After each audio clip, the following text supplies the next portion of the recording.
Hi, everybody. Good morning, good evening, whatever time of the day it is, wherever you are. Thank you for joining us on this edition of Table Talk. Table Talk is a series of conversations that are about food and food related topics. Nothing in particular, uh, that is to do with cooking directly. It's not a recipe show. Recipes may pop up, but it's not meant to be a recipe show. And recipes and the actual cooking, I leave to experts because I am a barely competent cook. But I'm very curious about food, and I'm curious enough to want to have these conversations and learn publicly as well. And it's a particular pleasure to have Rushina here today. Please say hi to Rushina. And Hi, thanks, Peter, for having me. You know how excited I am to be here. we've known each other since blog days, and we knew each other's blogs. We barely met. We've only met a few times over the years, things like Kala Goda and a few other places. Our paths don't seem to coincide much otherwise, but we've been in touch in many ways over the world over the years. I remember that some 13 years ago, I had just come out of hospital, and a very kind gift landed up from Rushina, which was a spray bottle, an oil spray, which was such a thoughtful, considerate gift because here I was looking for ways to cut my oil consumption. And there was this thing out here that I had never heard of at that point, right? I heard about cooking Yes. sprays and things like that. And I thought these were things that you just didn't get in India. And here was this thing where I could just put my own oil in, do all sorts of stuff with it. Lasted for a few years before at one day I shook it up and then sprayed on and left it there. And some 1 hour later, I was in my room and there was an explosion and the bottle exploded I because know. I'd evidently shaken it up too much. Yeah. Oh, So, but that was such a warm and such a considerate and a thoughtful gift, and that's what has always been my impression of Rushina, that she is someone who is just extremely thoughtful, very sensitive to what other people want. And I think that's really what has made her such a successful person in first the food blogging space, then as a consultant, as this expert that everyone goes to, as a coach, as someone who sits and figures out things in her lab, teaches other people, and now she's this Instagram sensation as well. So I'm just very glad that she's able to join us. Hi, Rishina. I'm very glad to be here. As I have told you vociferously the other day. But you know, I'd forgotten I sent you that bottle. Like, it's just, I didn't remember it at all, but it was a genius thing at that time. I was very much into gadgets at that time. So I found all these weird, strange things that I was experimenting with. Yes, and it was just something that is just so sweet. I mean, and you're not going to remember because you're sweet to everyone, but this was something that was for me. So I'm remembering. Yeah. I'm glad. I'm glad I was thoughtful and it made a difference to you. As you continue to do all the time. But let's start off by just asking you to think back a little bit and remember what your first food memories. This is how I like to start these conversations. What were your first memories of food, of cooking, of kitchens? I think my earliest memories are of running around. So I grew up in a Gujarati joint family in Bombay, in one of these old houses where, and my grandmother was a very much someone who believed in, the seasonal food cycle. So in our house, there would be like this little cottage industry running around the year. So there'd be, pickling happening and masalas being made and all that. And I was the oldest in my generation. I was the firstborn. So I think, and then mom had three kids in succession very quickly after me. So she was busy as time went on looking after them. And I had the run of the house and I would be around my grandmother and it would be either in the kitchen or we had what was called a kothar, which is a storeroom. In Gujarati, it's called a kothar. And my grandmother's life revolved around, this whole food preparation cycle. So I remember some of my earliest memories are of watching ketchup being made. Like she would make tomato sauce when tomatoes were cheap. So in the summer, I think, and it was like I remember this like the kitchen at that time in our house was this old cavernous place, and it was like the kitchen, and then there was the kothar, and then there was this massive dining room where the entire family would sit down to meals together. So the kitchen itself was like big enough to be like a 1 bedroom house, and that's where all this industry would happen.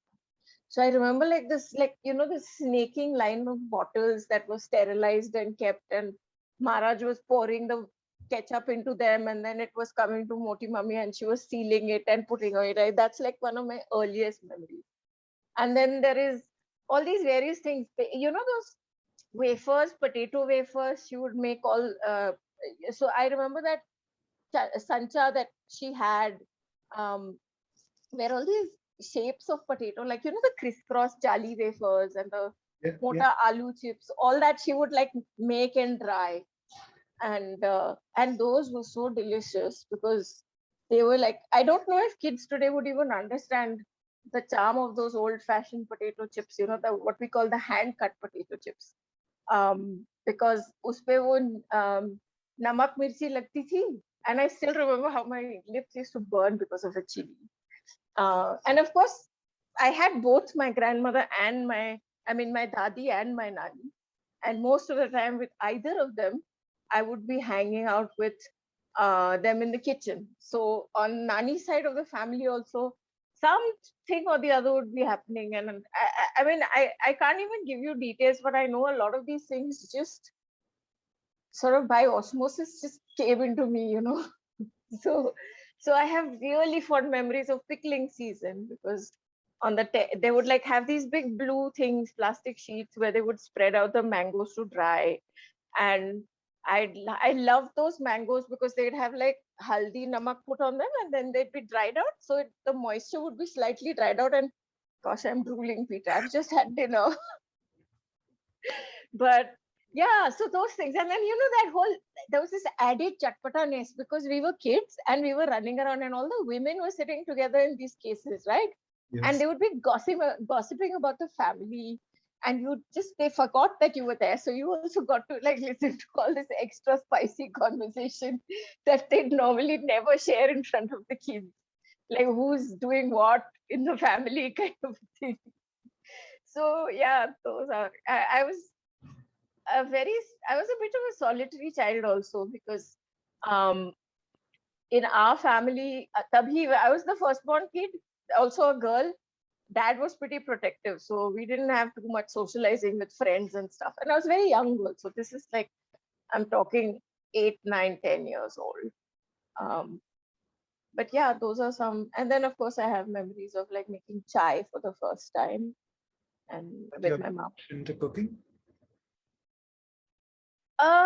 So my cooking skills initially were more the special kind of food, because we had a Maharaj, and Maharajis in Gujarati households are Brahmins. So you can't touch the kitchen when they're cooking over there. And they're very respectful towards women also. So if women come in the kitchen, they'll get very uncomfortable.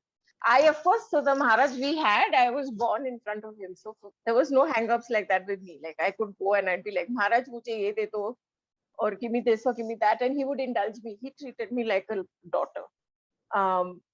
But still there were these reservations. So as I grew older, I did do a little bit of stuff in the kitchen, but mostly any cooking I did was on Sundays when Maharaj was on chutti. So dad would be like, make something special. So then I would make things like baked dish and spinach soup and all these Western things. I never learned how to make Gujarati food. I never learned how to make Indian food really until I got married. In fact, not until I got married, when I met my husband, before I got married. And then he taught me how to make dal rice. Today I have pro skills with all that, but at that time I didn't really know how to make dal rice and like you didn't formally learn as such, right? No. I mean, you didn't sit down with and say, okay, how no one was sitting and teaching you how to cook. But how did you pick up all the spinach soups and the stuff that was non-Gujarati? Where did you pick all that up from? Some of it was from watching mom. So, I don't know if you ever read my book. I've only got one book in my name. It's called A Pinch of This, A Handful of That. And it's all these memories. So there are all these stories. And I don't really know. I mean, I think I just started cooking. So I remember this one day when mom was supposed to do like a whole Indian meal, which she specialized in for my brother's birthday. And she got late coming home from work, and dad was getting super pissed. So I got in the kitchen and I actually cooked that whole meal on my own without ever having, like, I guess I just watched her and helped her over the years. So that is really the first big meal I remember cooking. How old were you? Spinach. I would have been 16 or something like that. Right. Yeah. And then I think, and then those are the between the age of like 14 to, I was also in boarding school. So All right. it was only when we were home in the holidays that we actually ended up doing anything. And so occasions were not that many at that time. I think it was only after I came back to Bombay for college that I really got into the kitchen and started cooking. And I think mostly it was things I had watched my mom cook. And then later on, I started watching Sanjeev Kapoor shows on TV when I was in college. I used to bunk college to watch his show in the afternoon. I actually got chucked out of college because I didn't have enough attendance. And Sanjeev has asked me not to tell that story, but yeah, so I started watching his show. So I think some things would have come in from there. But I didn't really follow recipe. I mean, I watched all these shows and stuff, and I watched it more because I liked watching it. But I cooked just on instinct. So the spinach soup doesn't have an origin story, but it's an amazing spinach soup. In fact, the last thing my dad said to me was we were at a meal in South Africa, and there was spinach soup on the menu, and we had it, and then he turns to me and he says, "This is good, but it's not as good as yours." Uh, Unfortunately, he passed away the next day. But the only thing I do with the spinach soup is I do the puree and everything like anyone would do. But after I've done the puree, I saute a little bit of garlic and onion in butter. And then I add in the spinach puree and the bechamel or white sauce and a bit of broth and thin it out. That's it. There's no science to it. But I don't know, maybe he just loved it because of the texture and the mouthfeel. Hmm. He just loved it. So Where do you think I couldn't instinct make came it for from? like years after he passed away. Like I just couldn't. Yeah. I can imagine. Yeah. But it's lovely to have that memory of his enjoyment of it. Yeah, absolutely. Yeah. But where do you think that instinct came from? Uh, was it just the immersion in just the love and what you were absorbing, or I think so. I mean, I do come from a line of fantastic cooks all around. My nanny was a fantastic cook. My mom was a fantastic cook. My dadi was not so much into cooking. Uh, like I don't remember her so much for her food, but I remember her for other things. Like the aam papad she used to make, the pickles she used to make. So I think one is, of course, I was just around, and there were all these older people who had that time to indulge me.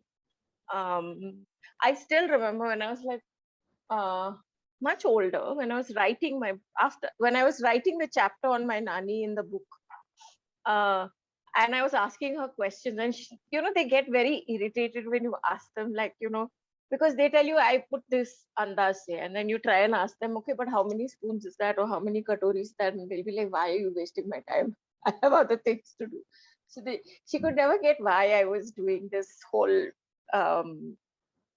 like, she never got why I was so obsessively in love with her and her food.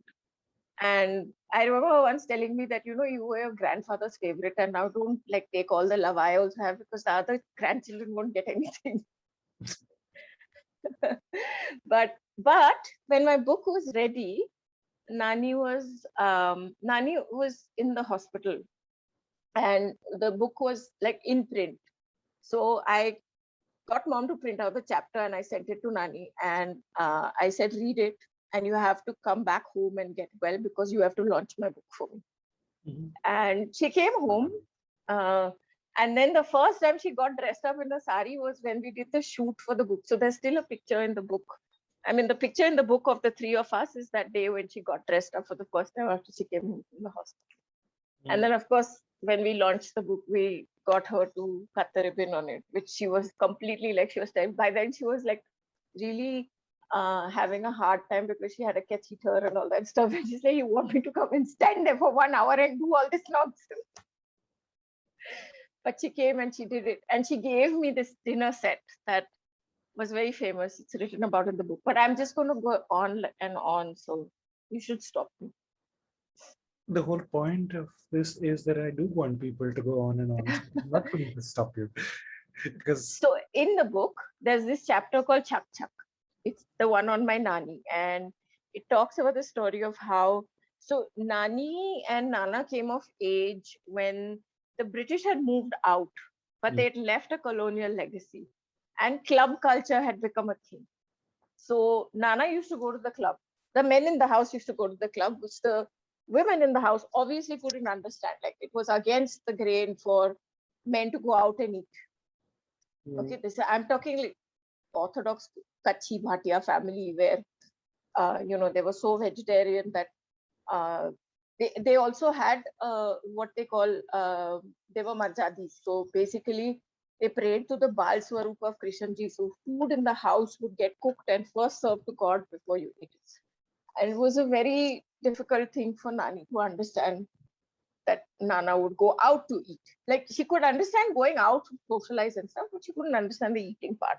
And then based on descriptions of what he ate at the club, she created this entire Western meal. So she would do tomato soup, baked beans on toast, macaroni made in a pressure cooker, and I think maybe garlic bread. I don't remember that because I was quite young. But because she started doing this, all the men got super excited. There would be shopping trips to Crawford Market because that's where you got all the fancy stuff at that time. yeah. And then this entire set was bought, which was called the Chak Chak set. The meal was called the Chak Chak meal because the salt and pepper shakers would go Chak Chak. Okay.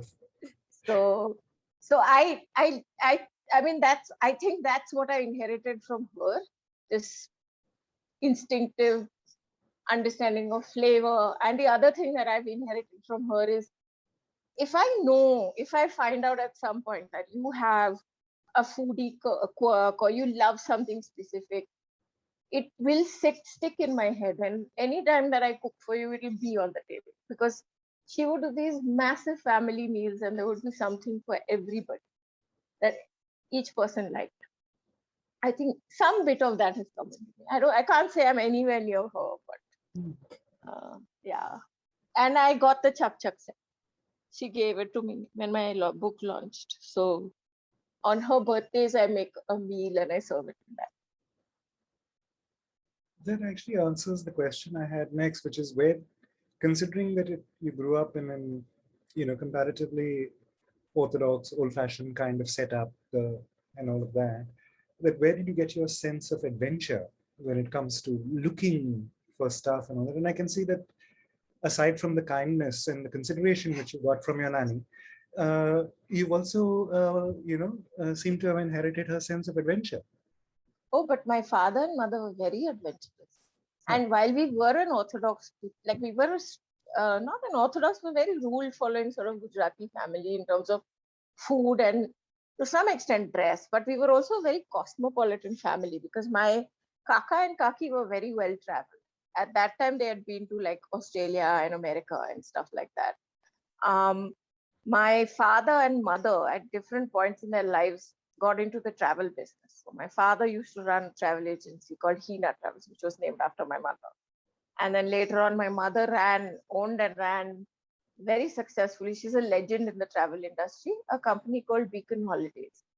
So while we did grow up in a very traditional format, we also got massive exposure. And my father was because my father was a traveling salesman at a time when, you know, the world didn't understand things like vegetarian and all that stuff. So a lot of his food trip, a lot of his sales trips would be like month-long trips to places like Germany. This is when you didn't travel at the drop of a hat. You planned a trip and you went for a month and a half, and he would, even if he carried like a pile of theplas, how much would it get him through, right? So it must have sort of made an impression on him, because he was very particular to get us to learn how to eat non-vegetarian. Okay. He wanted us to learn how to eat everything. So even though in the house it was strictly vegetarian, no eggs also in Nani Dadi's house, when we sort of moved up to the third floor, so the family sort of grew, right? So there was a third floor which was not in use earlier. And then when my Kaka's kids started getting married and needed space and all that stuff, so our family moved up to the third floor. So we had a small kitchen there, and then eggs and stuff would be made over there. So then everyone who liked all that stuff would gravitate upstairs ever so often to, you know, get a dose of it. But also when we sort of went out to clubs, Radio Club was a haunt for dad. So that's where we learned how to eat like chicken. I didn't know how to cook anything non-vegetarian till I got married. But we were eating, like conservatively eating some amount of chicken and fish when we went out.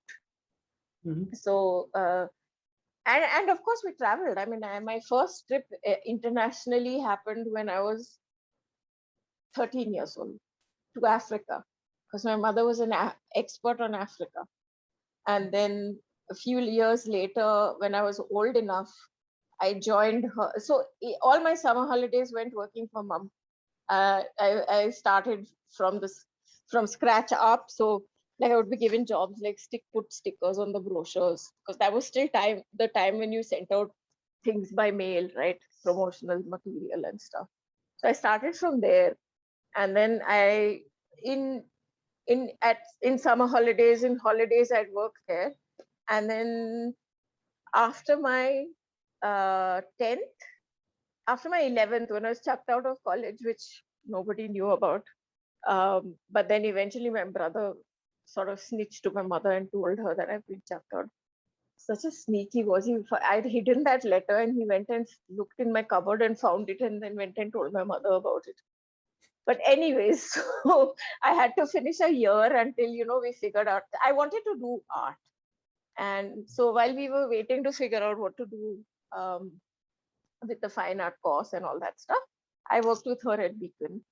And then again, after I sort of finished my education, when dad passed away, I worked with her for 3-4 years. At that point, then I sort of was handling the Australia, New Zealand division. So I have been to Africa, I have been to Australia.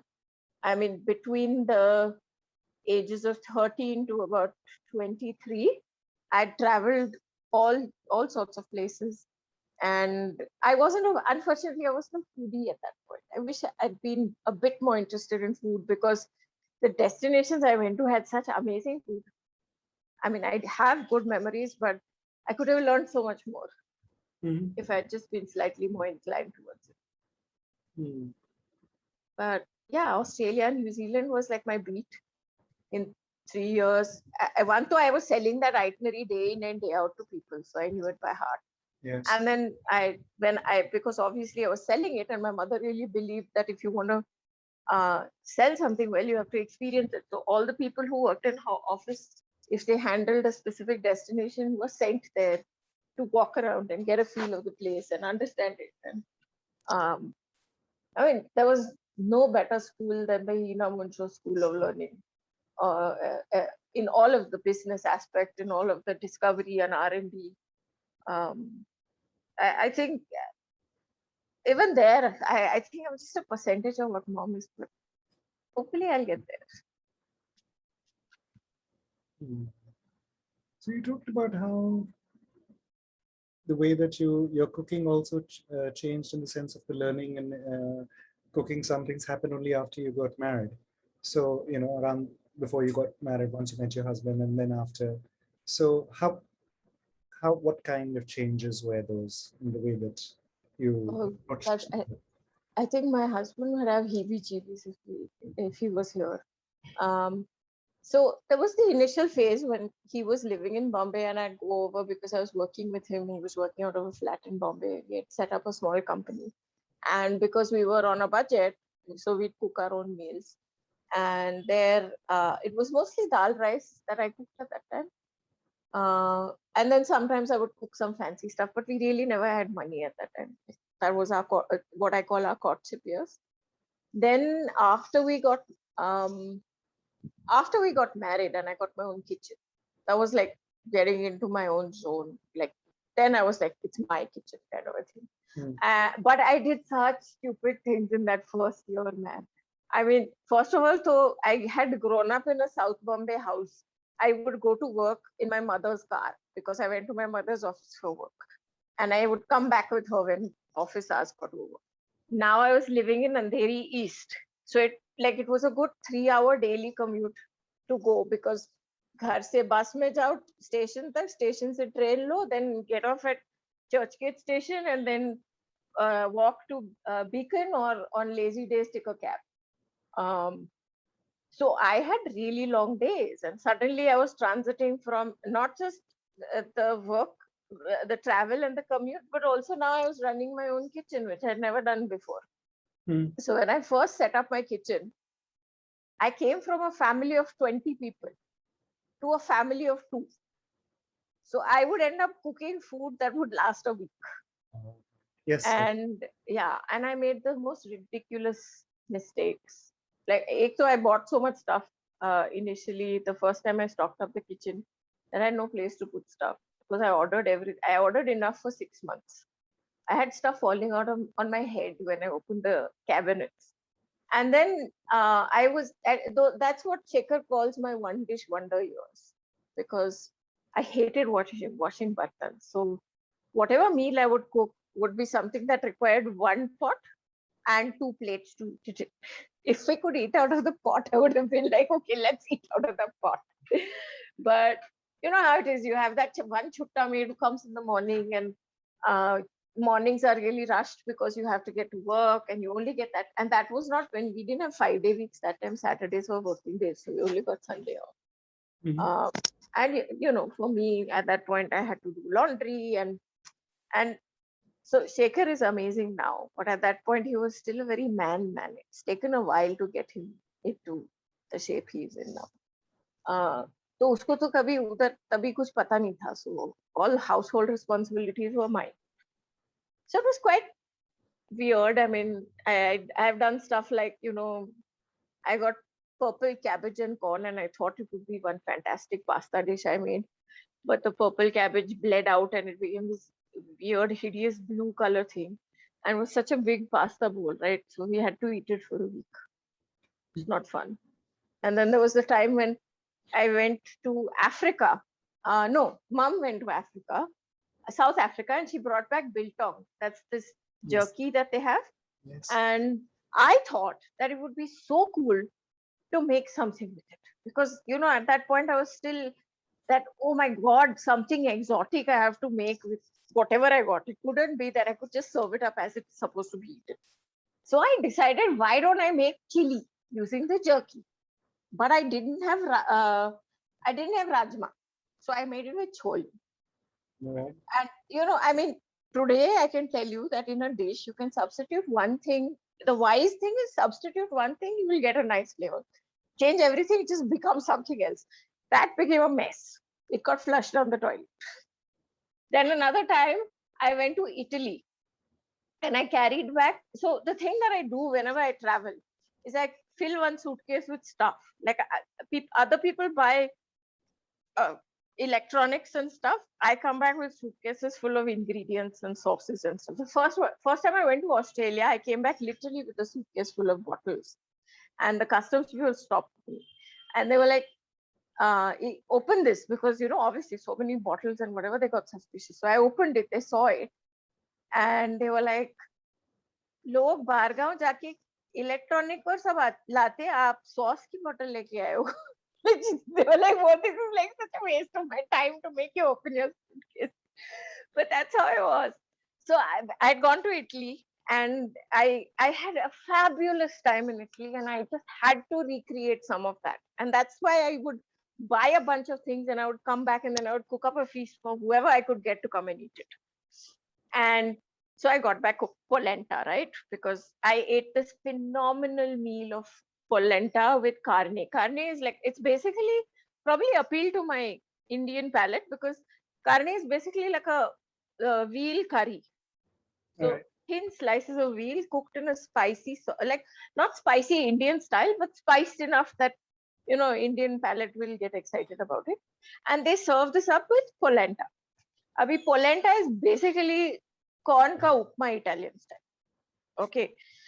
But I didn't know anything about it at that point, and I picked up these boxes thinking I'll make it for Shekhar, and I brought it back. But I reached back, and then I realized the bloody instructions are in Italian, which I can't read. So I just winged it, and it was a disaster. And he refused to eat polenta like for years after that, even after I figured out how to cook it. But yeah, those are the kind of things we did when we first got married. And then over time, I gravitated to the kitchen. I really enjoyed myself. The first year we were in Bombay. Then Shekhar got posted to Chandigarh, where we managed to get a beautiful house for the same amount of money we were paying for a one-bedroom apartment in Bombay, with a wooden flooring and chandeliers, and like there's no way we would have had a bungalow like that, like ever, lives in Bombay. Mm. And it had this lovely big uh, courtyard at the back, and so I did all kinds of mad things over there, because wahan pe mandi mein na, you got sabzi also for like 10 rupees. So even if I made a mistake, I was in my own kitchen, I could throw it out, nobody knew what I had done. So of course I ended up with like things like 10 kgs of strawberry jam and nonsense like that also, and disasters that you couldn't do anything with. But it was fun. Nobody was there to tell me I was doing something, I was wasting anything or anything like that. So I think that was a very good time for me, because I'd stopped working. We were in Chandigarh, where there was some fairly decent produce available. I hadn't had Amanas yet, so I still was pretty free to do all kinds of crazy things. And then, of course, life goes on. You get pregnant, you have child, your whole ethos changes as you go forward. And I evolved as with different stages in life. I think I got really into cooking from the way like the initial stages of cooking the way I do today happened after I moved back to Bombay from Sunny. Which was when approximately? Aman was 1 year old. He's 19 now, so 18 years ago. And in fact, that's when I connected with Antoine. All right. Okay. Aman was that's when my food writing career started. Hmm. Time Out had just started, like around that same time. Antoine was doing Dr. Dishi for Time Out. It was a column he did called Dr. Dishi, and in that he would like write the origins of dishes and stuff. And I still remember Aman was, I think probably at that time he was still just about a little less than a year old. I didn't at that point. I was a mom, and I felt like a cow most of the time because I was feeding him. In Chandigarh, it was just me, Aman, and I had a little girl who would come to help me out. Sometimes her mom would come. But there was no adult interaction of the stimulating conversation kind. That's when I started blogging, actually. Yeah. I have a friend, I don't know if you've ever run into him. His name is Roshan Tamang. He's also been around for a very long time. He used to handle Times of India online at that time. We connected like I connected with you on Rise, I connected with him on ICQ. Which I think today so people won't even know what ICQ is. Those glory days of ICQ, I remember. Absolutely. So I'd connected with him there, and I used to have these really long conversations in the evenings after Shekhar came home and took over Raman with Ross. And he realized that I needed something to create, like a creative outlet. And he introduced me to blogging. So my first blog was actually not a food blog. It was called Chew on This, and it was a literary blog. I would just basically put in thoughts on food. I used to write poetry. So all that stuff used to go there. And then that continued till I moved back to Bombay. E-Gullet happened. E-Gullet was this food forum that I found Mm. because I think when I was doing the blogging, I started writing for Jeru and Gustas for Travel Voyager or Voyager, ऐसा कुछ तो भी एक travel magazine हुआ करता था. And Jeru and Gustas Birani would, I think, were editing it or something. So I started doing some food pieces from Chandigarh for them about Chandigarh dining and things like that. And then tabhi I started doing a bit more Googling, and I found e-gullet. And e-gullet was this crazy universe of people talking about food. It was mind blowing. There were like forums for every country. Mhm. And inside of those forums, like you could just go anywhere and find out about God knows what not about food. Like you'd never think of that. I never heard of a career called food writing until then.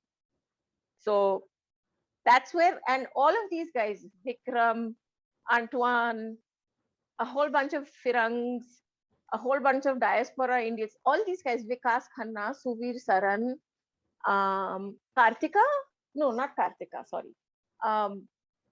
Suvir, Vikas, Simon Majumdar, all these guys were on that forum. Yes. And first 6 months, so I found it and I was just lurking. I no guts to say anything, nothing. Then I we moved back to Bombay, and Mama Papa were in Bombay, and I found a lot of time with my mom-in-law alone in the afternoon. So I started asking her about Uttarakhand food and writing down whatever she was sharing with me. And I wrote this fairly long, I wouldn't call, I would say probably essay with recipes kind of a thing. And I put it on that forum. It used to be called egullet.com. It's now, yeah, it's egullet.com. Although I haven't been there in years now. But yeah, so that's where I first connected with a whole bunch of these people. And then I put up this essay. And it's very funny how my link to Uttarakhand food has been just something that has grown with me.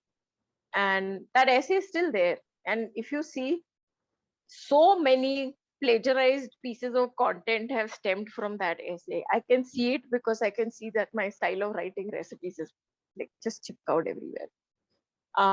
But at that point, I was home with a baby, and I didn't have any confidence in myself because I didn't have adult conversation with anyone.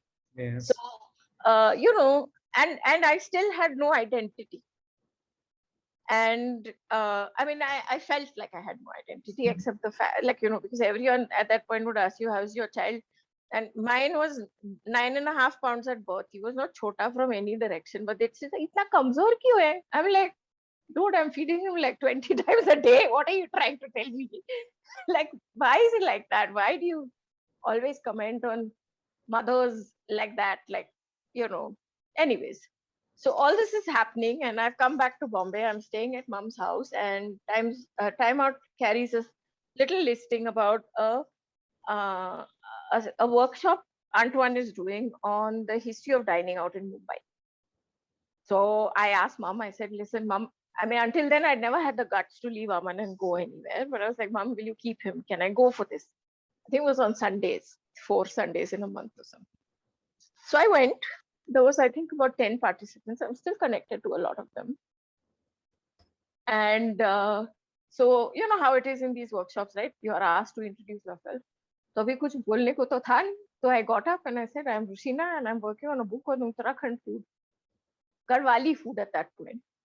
And Antoine was like, are you the Rushina that had put up that essay on e-gullet? So I said, yeah. She said, I've been looking out for you. Oh my God, that was like such an epic moment for me. I was like, okay, I'm more than just like um, a mom. Um, yeah. So then at that point, uh, Antoine offered me a job because he was taking over as editor of Savvy Cookbook, and I didn't take it on because Aman was too young. I wasn't confident enough to leave him and travel somewhere. And their office was in Lower Parel, and I was living in Powai at that time. We sort of settled down in Powai by then. But then he was like, okay, you don't want to take the job, so why don't you write for me? So I started freelancing for him. And then by then he'd taken over as editor of Savvy Cookbook. So all the freelance work that he wasn't doing anymore, he started sending to me. That's going to start us off in a whole different direction also. By the way. I think I should give you a chance to speak now. I'm listening. But yeah, I was just thinking about the forums of ICQ, and the forums just took me back into, I mean, in the first place, ICQ was just that miracle of seeing letters forming on the screen. Yeah, People, and having an anonymous conversation. yeah, Nobody knew who you were, what you were doing. You could be anybody. yeah. I mean, I went extreme on that because, as someone who was mostly very introverted, this was just a way to sort of just be without all of your baggage and just Yeah. converse with people on particular topics and whatnot. And I became a massive chat addict. I used to Hmm. spend hours. I think I reached a point where I think I did a 14-hour chat once, something like Wow. 14 hours, continuous, like getting up to go to the loo and get a glass of water and stuff like that, but otherwise 14 hours, Hmm. which is when I said, okay, listen, this is getting a bit bad. And I sort of cold turkeyed from there. And it's not that I'm very much better now, but Hmm. that's what I kind of got there. But the forums as well. So I remember that this was just where you were able, the internet enabled you to, as you said, you felt that as a new mom with a little baby and town Absolutely. that wasn't your own and losing identity. And then suddenly you're able to find kinship, you find your community, you find your people, and you're able to interact with those people. And that just makes it so good. Yeah, and I wasn't invisible anymore. Mhm. I wasn't invisible anymore. I was a thinking, creative person. I Yes. mean, look, I was 23 when I got married. I was 25 when Aman was born, and Shekhar was 28. So we still, um, we were very different at that time. Today, I think everything I am is because of him. But it's taken us 20 years to grow together. Tabhi was a very typical guy going to work while a scene. He tells me now that I had, I just didn't know what was happening at that time. Mm. It's something he realizes now when we talk about stuff. And it was like that, I was cooking, I had a baby, I barely spoke to mom because we didn't have phones at that time. This was Chandigarh mein. After Aman became a little, like 6 months or something, I got a small second hand mobile because just in case I needed to call anyone in an emergency. But I really had no sort of connect, except that a couple of friends from Shekhar's work who would become my friends and stuff like that. It was a beautiful time though, because I also got to spend time with Shekhar in a way we never would have in Bombay. He would be home by 7, Yes. and we would drive every weekend here to Dehradun. So in that way, it was great. But I didn't really have any sort of identity. So suddenly on eGullet, when I wrote that stuff, I was being recognized as somebody for something, which was a big high for me at that time. And then when Antoine recognized me, that was like, wow. That was really, I mean, I'll never forget that moment. And I mean, just a slight digression there, but the thing of living in a metro, living in a Bombay, particularly, or a Bangalore where commutes are horrible, Delhi, to think, is that I mean, what you talked about, which is just real estate, the kind of house you can afford for what you are paying for a tiny little place.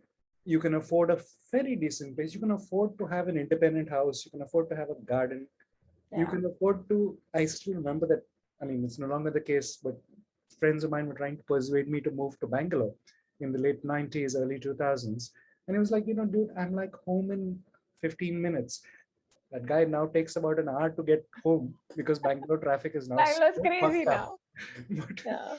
yeah, but that difference that it makes, that 2 hours extra a day that you get, you put in the same amount of work, you work as hard, but just not having that commute and then having that quality of life, it's just very, very different. Yeah. In fact, actually, now I should tell you that being this whole last 2 years, Mm, this whole work from home situation, mm, I'm more productive now than I've ever been in my working career.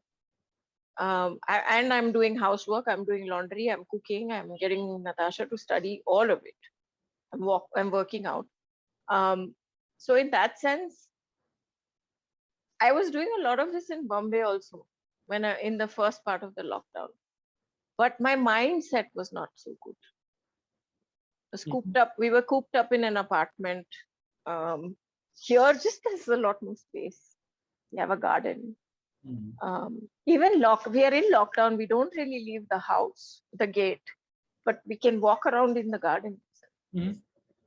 So that Chandigarh time was phenomenal in that sense because Aman was just, like I said, he was not even a year old. He had just started walking.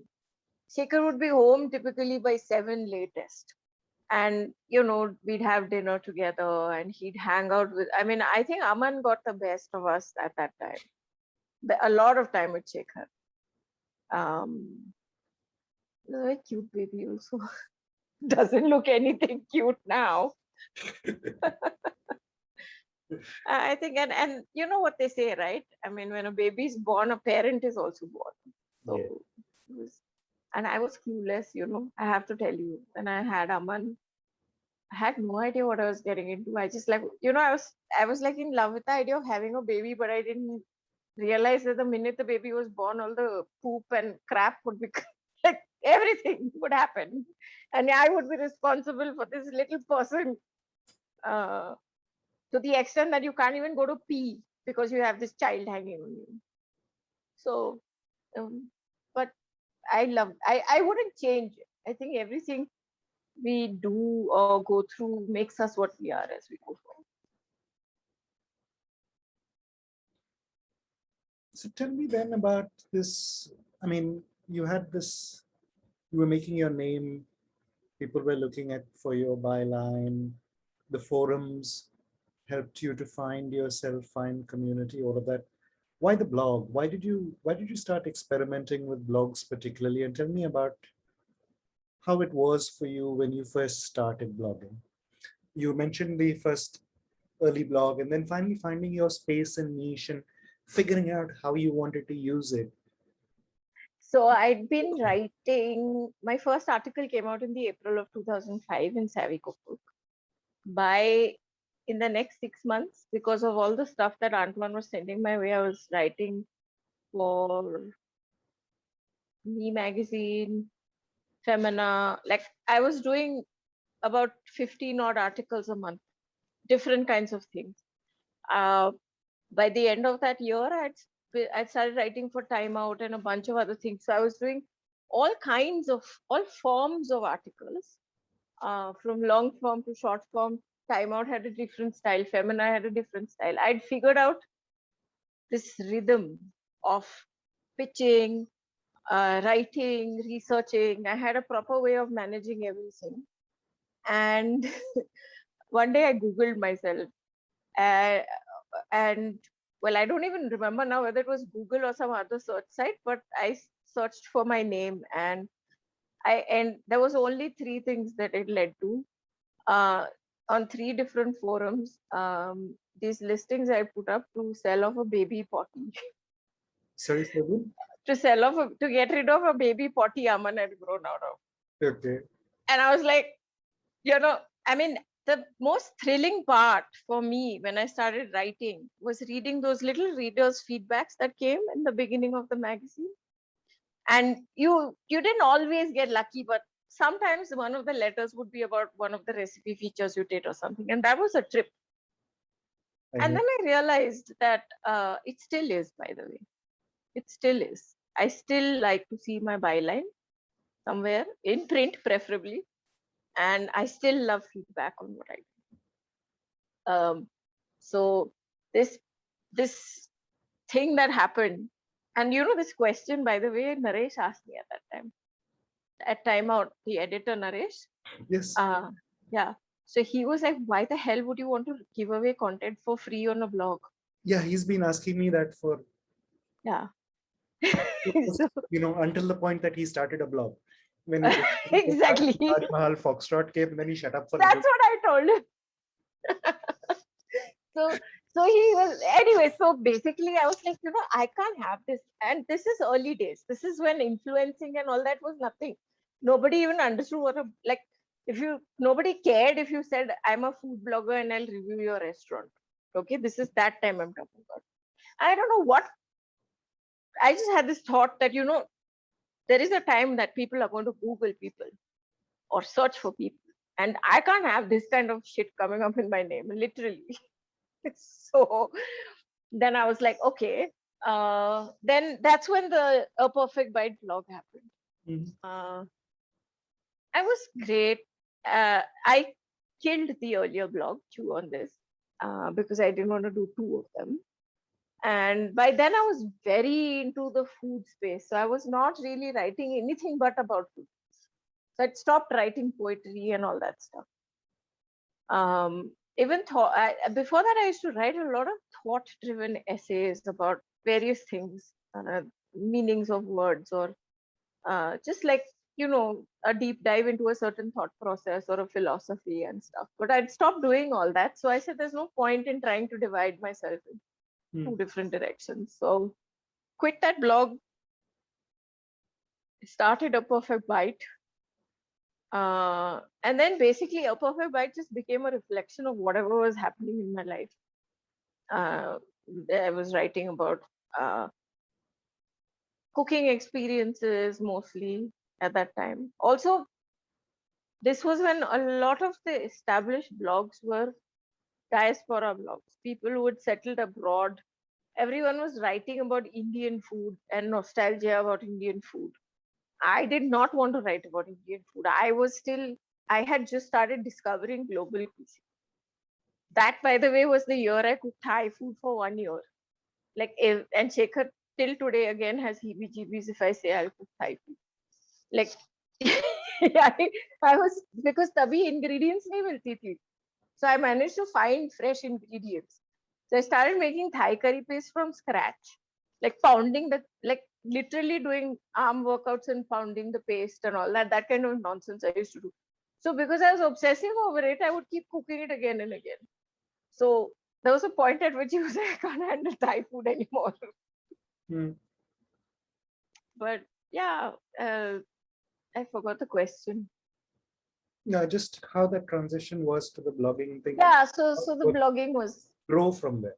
Yeah, that was just and then what happened was a couple of, I don't know exactly what year it was, but there was blogging started gaining ground, and there were quite a few bloggers, and I realized that if we wanted blogging to have an identity, we would have to come together as a community.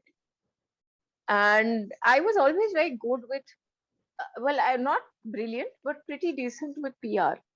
And instinctively good with PR. I guess that was my mom's marketing genes coming into me or whatever.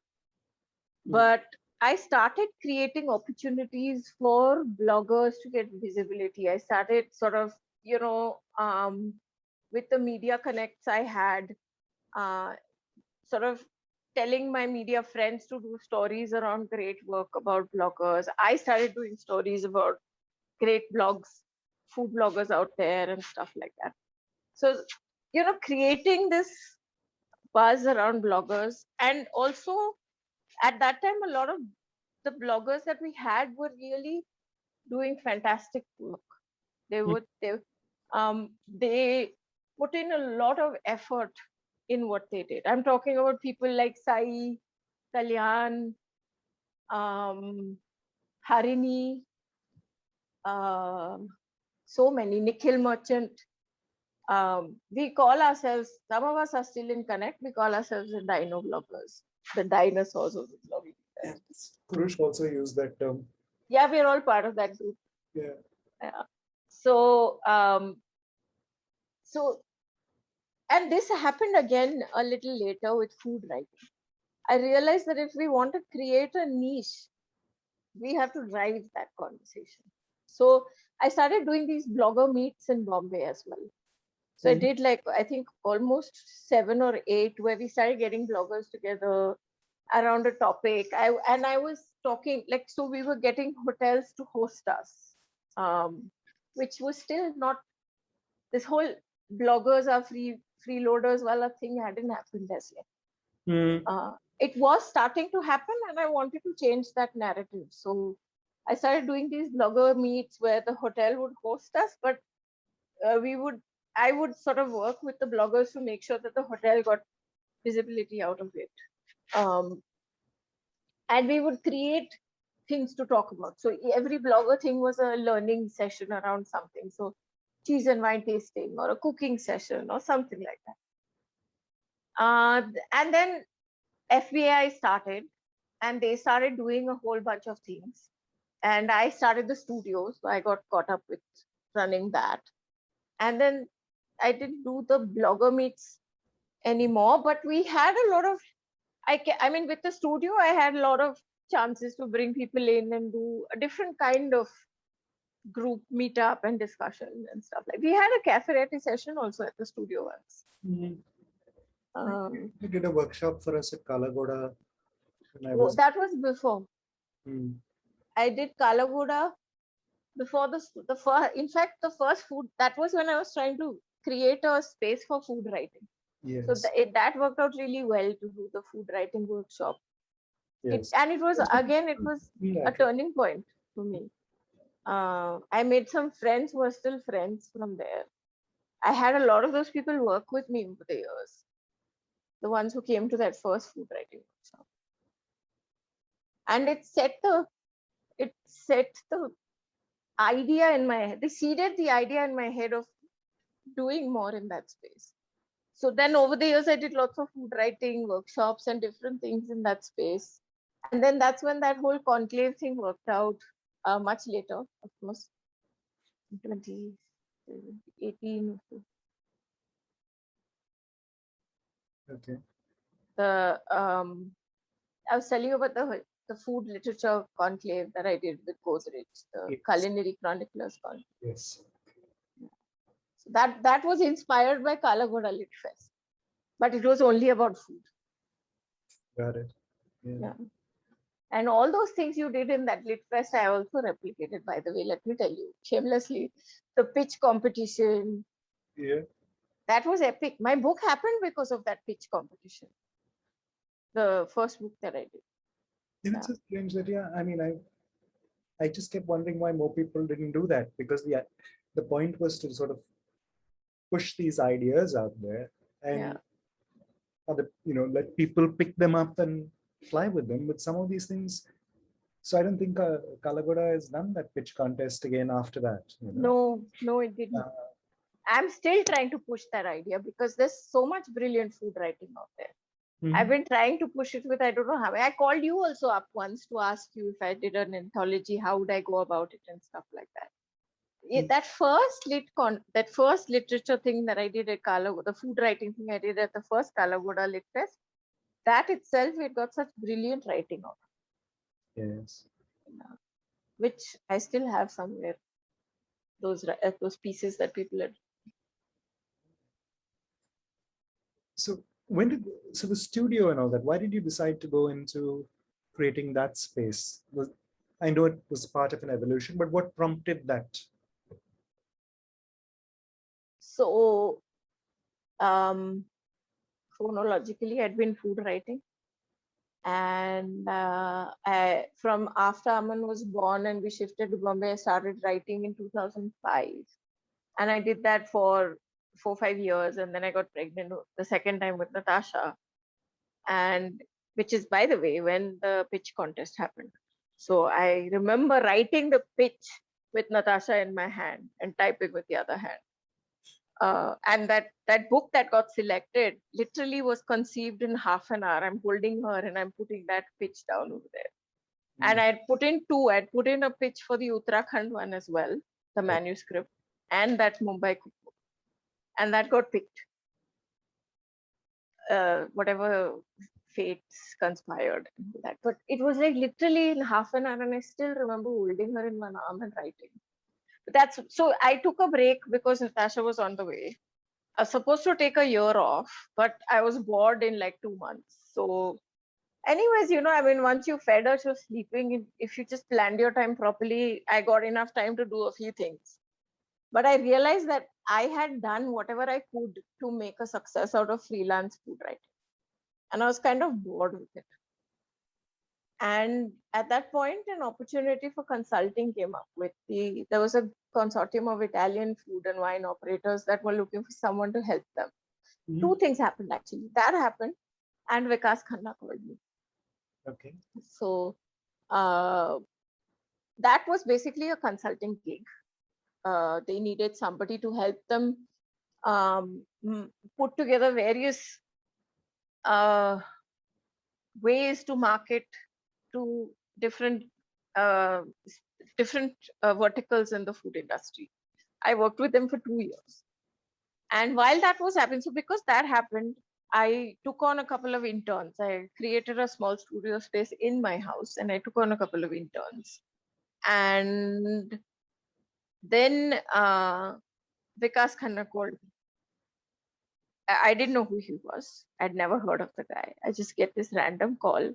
And he's like, my name is Chef Vikas Khanna and I'm in Bombay and I'm working on a book that I need somebody to ghostwrite for me.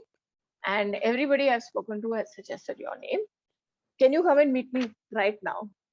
So I'm like, first of all, on the side, I'm like Googling to find out who this dude is. At that time, a lot of Indians in America were taking advantage of people, writers in India, paying crappily to get work done, getting work done and not paying and stuff. And I burned my fingers a couple of times. So I was like, I don't know who you are. And I'm not just going to drop everything and come to meet you right now. And Natasha was a baby, so I couldn't just drop her and like I didn't have anyone to leave her with. So then I worked out for mom to keep her. I went to town, dropped her at mom's. This fellow Vikas is shooting outside Goa Portuguese. And he's like, come and meet me there. So I go there. It was a wonderful meeting. He still messages me every time he passes Goa Portuguese. But we met and I ghost wrote one of his books. And that started off a friendship. He was very new to this space here. And then, so I did the book, I wrote it. I had 2 interns. So this was fantastic because I was able to pay their salaries for 3 months plus get other work done. So wo ek kaam, that job happened. And writing wise, things took off. The consulting work was doing really well. So I actually connected with Nature's Basket at that time. And I thought maybe consulting was a direction to go in. So I didn't have a company also at that point yet. I met with, so one of the trips we did to Italy with this opera group, we took a whole bunch of people from the trade as well. And that's when I connected with this guy, Anirban, who was the head of Nature's Basket. And then we got talking and I pitched the idea of having a food consultant on board. So that worked out. So I joined them as their F&B consultant. That lasted for, I think, almost 8 years. And then I So I took on 2-3 small projects like that. So there was a lot of startup based stuff. So there was Nature's Basket. There was a company called Amori Gelato. So I worked with them. My role was of R&D and marketing, like create a product that you can take to market as a PR thing. So all of these things gave me various kinds of experience. In the middle of all of this, I also I conceived the idea of doing food tours in Bombay. So when Aman was 4, Shekhar sent me off to Australia for a month. He's like, I'll keep Aman, you go. And I went. My sister was in Australia, so I went and stayed with her in Melbourne. Now, Melbourne is like one intensely creative place. It's got so many stimuli. It's got, because it's a place that has become home to many different migrant communities. You have a small little Italy, you have a Chinatown, you have a whole Indian precinct, you have an African precinct. So within the city, there are many cities. And for me, it was like, that's when all that whole suitcase full of sauces happened. Because so Nature's Basket had just started out, right? And I was paying a bomb for stuff like this at Nature's Basket. And here, if you go inside a precinct, you'll find a supermarket where the people buy, where you get everything for $1, $2, right? So all the things that I wanted to experiment with, I just went crazy buying. Like, my sister was freaking out because I carried stuff back. I couldn't carry everything. So she had to send me bunches of stuff. And then she would call me and she'd be like, there's a hideous looking lemon in my fridge. What do I do with it? And there's like a black garlic. So black garlic is a thing, right? But she thought it was spoiled. And this lemon was it's called Buddha's hand. So it has these fingers. It's actually like a cluster of fingers. And it looks scary. And I had bought 2 of them, and one had got, like, I hadn't managed to use it up, so it was lying in the fridge. So all these crazy things I had done, and I couldn't carry back the lemon. Otherwise, I would have, like, imagine if customs had stopped me because I'd carried that hideous looking lemon back. But it was, I think, a lot of my future ideas and inspiration came from that. Like, it showed me the possibility. And so I came back, and because I had done food tours over there, I thought of doing food tours. So I started doing masala trails and stuff like that. Masala Trails was the brand that I started for the food tours. I remember that, yeah. So ये सब 3-4 चीजें were happening. And Natasha was 3 years old. We were looking at buying a house. We bought our first house, paid off the loan. We were looking at buying another house. And every time we found something, it would be just that little bit above your budget. Like, you would extend your budget, but it would be a little bit above. And then I got frustrated. I told Shekhar, I said, listen, I don't want to spend another 15 years paying EMIs. Do we have to do it? Why can't we just, like, have fun? So he was like, okay. And then he was like, okay, so why the savings that we've collected, why don't we invest them in you? That's where it started from. And I'd always told him that, even at that point, I didn't know where we were going with the studio. There was still not a studio. But I always said that if I had a place, I would do stuff. I never had a place to operate out of. So if I did, my cooking classes were happening out of Lair 15's kitchen. If I did a food tour, I had to end up at a restaurant somewhere because I didn't have a place to bring people back to. So that's where it started from. And then I told him about the studios I had seen. I'd done cooking experiences. Oh, there was this absolutely mind-blowing store called Essential Ingredient in Melbourne. Okay, it's like a foodie pawn shop meets Fantasyland. Like, everything that you can possibly think of. And Nature's Basket does not come halfway close. Anything you can possibly think of, from stone mortar pestle from Mexico to wooden mortar pestle from Thailand to salt slabs and sea salt and blue salt and it was, and I went there. Okay, and so they had this entire store downstairs, and upstairs they had this studio area. I mean, it wasn't called a studio, but it was like a demo area. with like this really nice kitchen, and there was a mirror. So people could watch what was happening in the cooking space in the mirror. I wanted it. I wanted that. I wanted to create that. Of course, I did. At that time, it was just a fantasy. But then I came back. And then a few years down the line, Shekhar was like, "Let's make this. Let's do something." So then I told him about this place. I still would love to have a store with a cooking.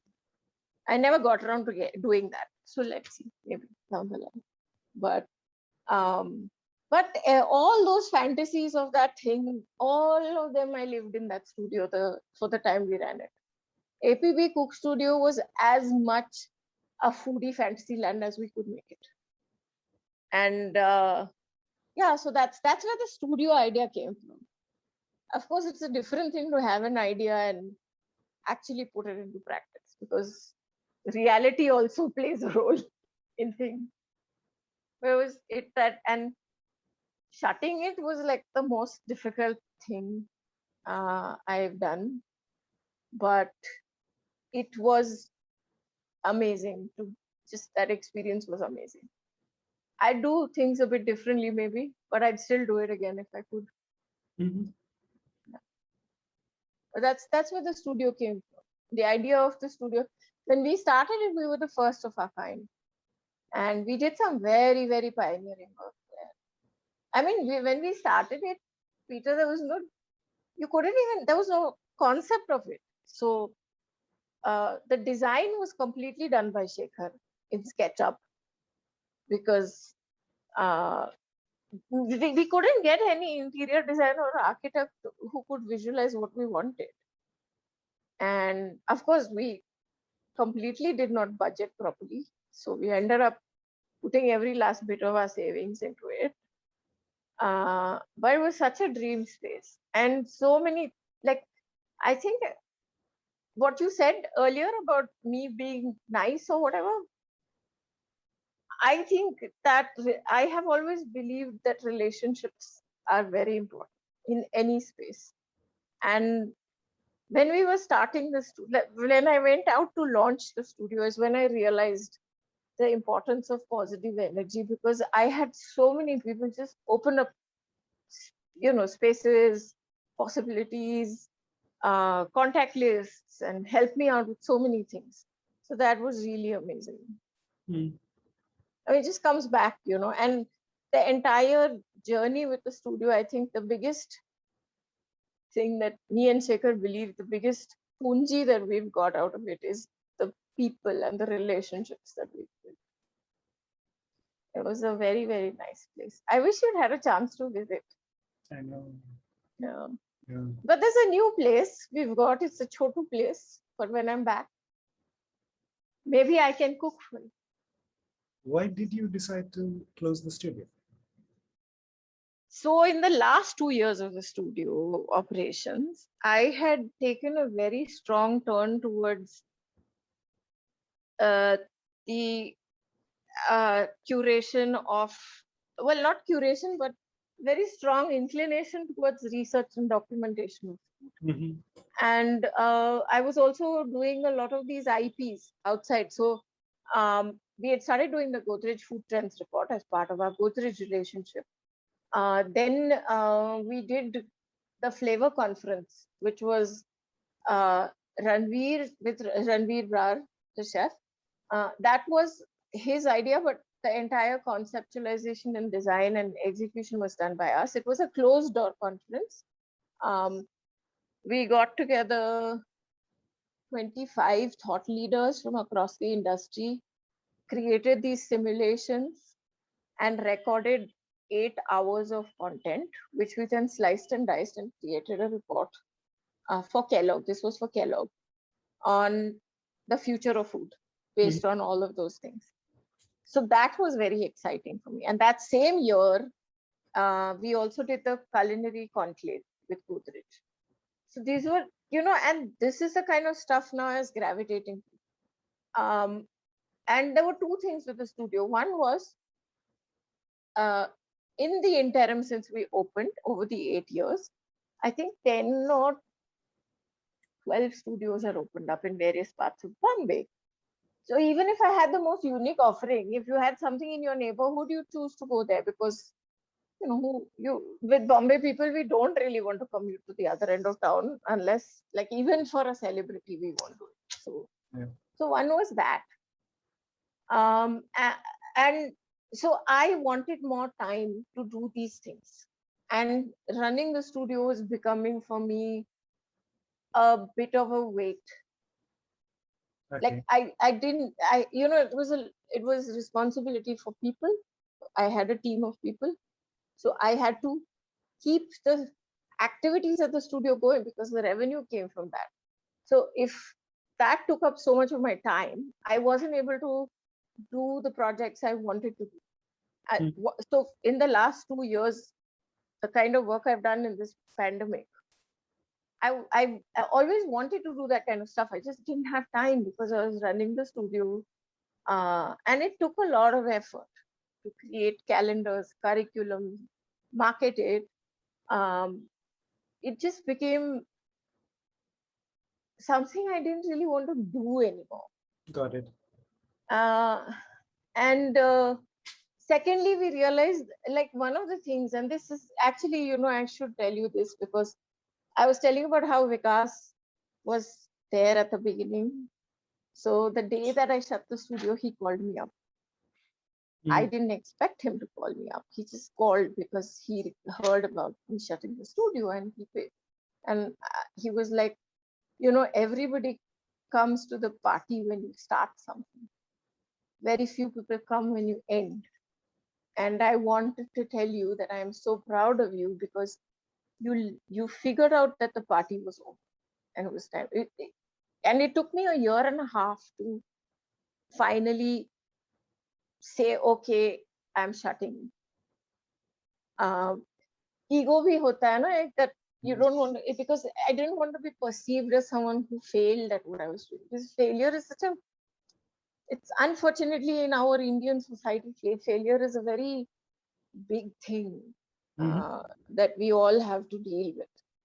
Uh, so I felt that it was a failure and I didn't want to give in to that.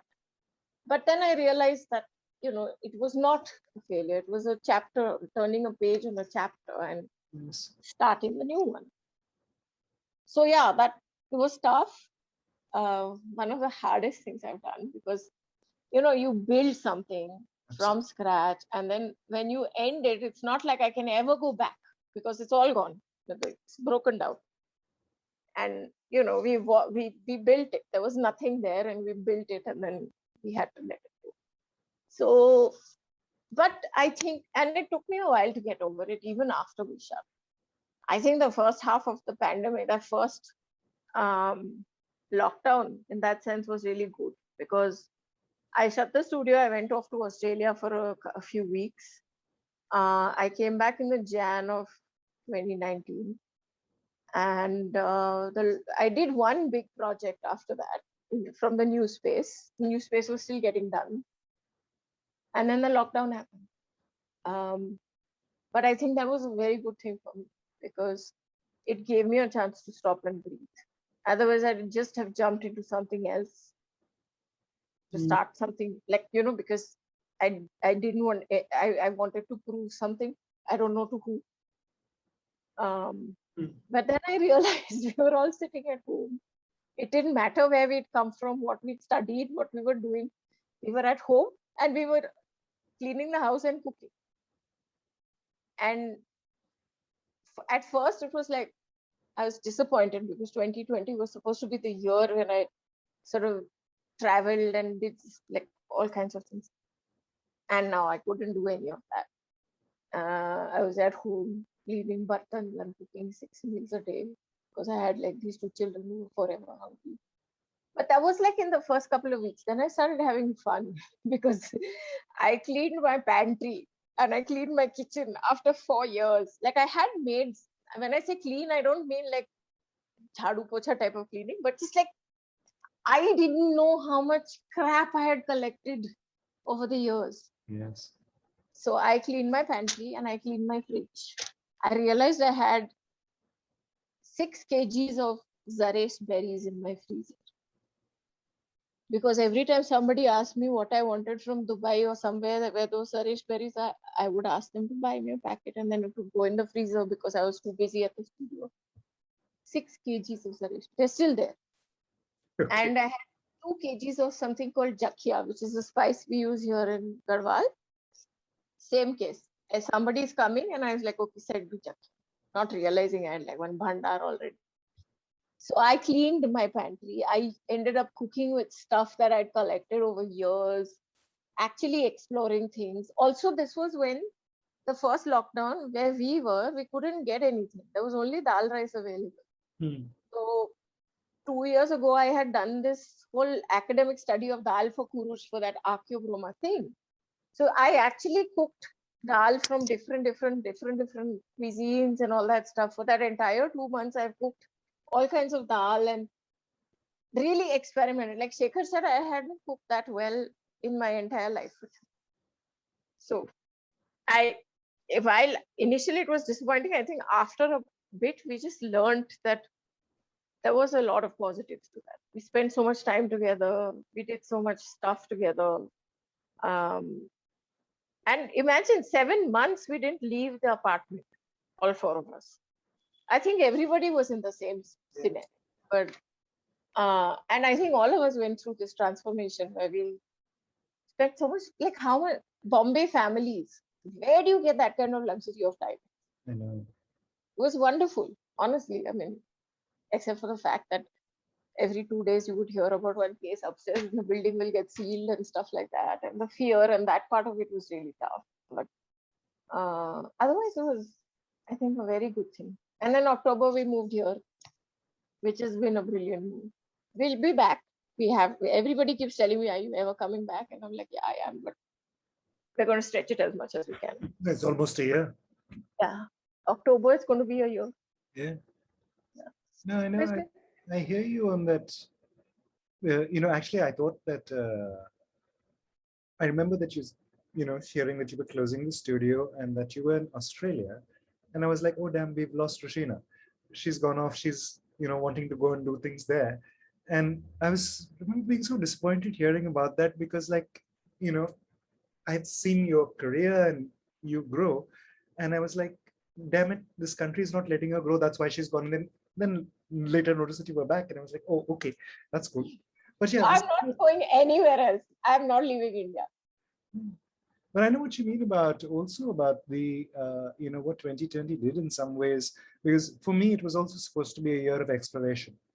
I was supposed to be going out and doing some research. I was fully prepared for a year of no income, but lots of travel, where I was going to be doing about 3 or 4 different projects together because it was the research phase where I went out, did the interviews, did the notes, had the conversations, and I would then put it all together later.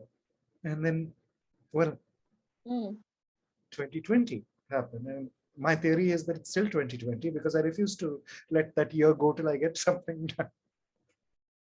But yeah, so tell me about the research then that became such an important part. The kind of stuff you're doing, the things you're doing now from the spice trail, for instance, the documentation of cuisines.